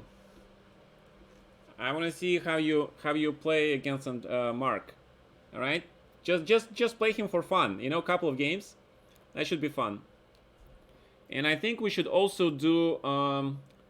We should probably try to do Fisher Random stream battle sometime. Okay. I think you guys will be interested in stream battle on Fisher Random Chess. Can you guys tell me in the chat who might be interested in such idea? No more theory, no those crazy memorization, no lines, just pure chess. Andromeda is okay. Who else might like that? You like this idea, Mr. Mears? All right. Okay. Excellent. All right, Giga. Yes, because then, I think it's very easy to spot who is cheating in Fisher Random Chess, right? Because it is a lot easier, yeah? Otherwise, you can always say, hey, I studied this line, right? In this obscure book on this page, yeah, there is this line, right? But in Fisher Random, there is no such thing. It's either you play and make mistakes and be human, or you play like the engine and be discovered, okay? The Fisher Random Chess is perfect for finding out the suspects. So that's why I kind of like this idea. And then you know who is cheating for sure, okay? All right, so one of those things. All right, guys, hope you enjoyed today's arenas, and let's go and raid somebody. And thank you for your support, gentlemen. Thank you so much. And who you want to raid? Let's see. Okay.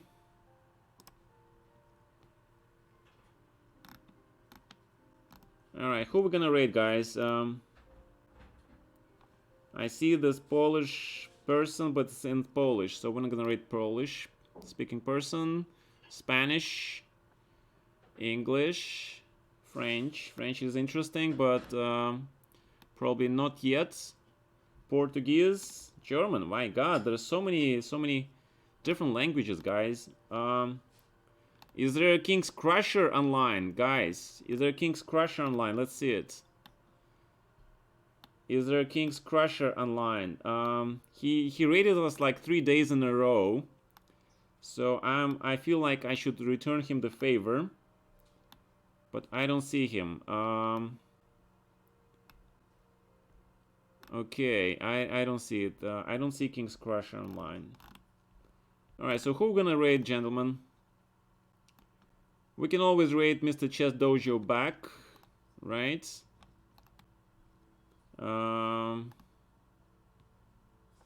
Alright, let's see the chat. Who do you want me to rate?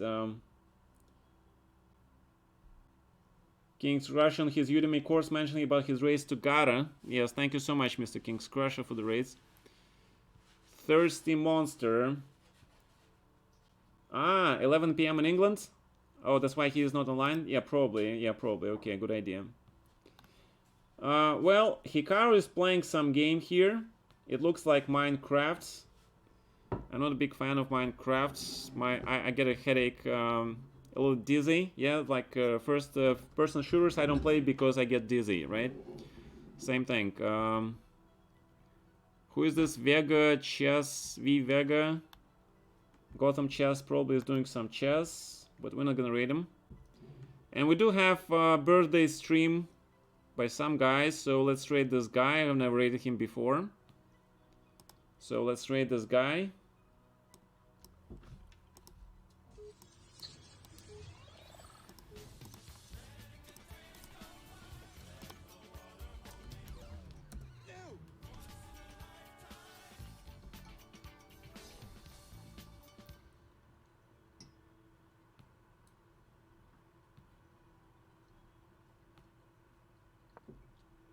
Well, his channel is in English, right? So I'm scared of this. I'm scared of this.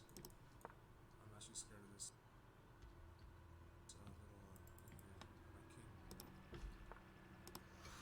Oh, I am Gata Kamsky. Hello. Oh, hello, Gata. The legend. The legend. Hello. Oh, no. I'm losing. Bishop A4 is winning. Okay, thank you, Gata. Thank you very much. Wow. I'm losing though. This is so bad. Take care.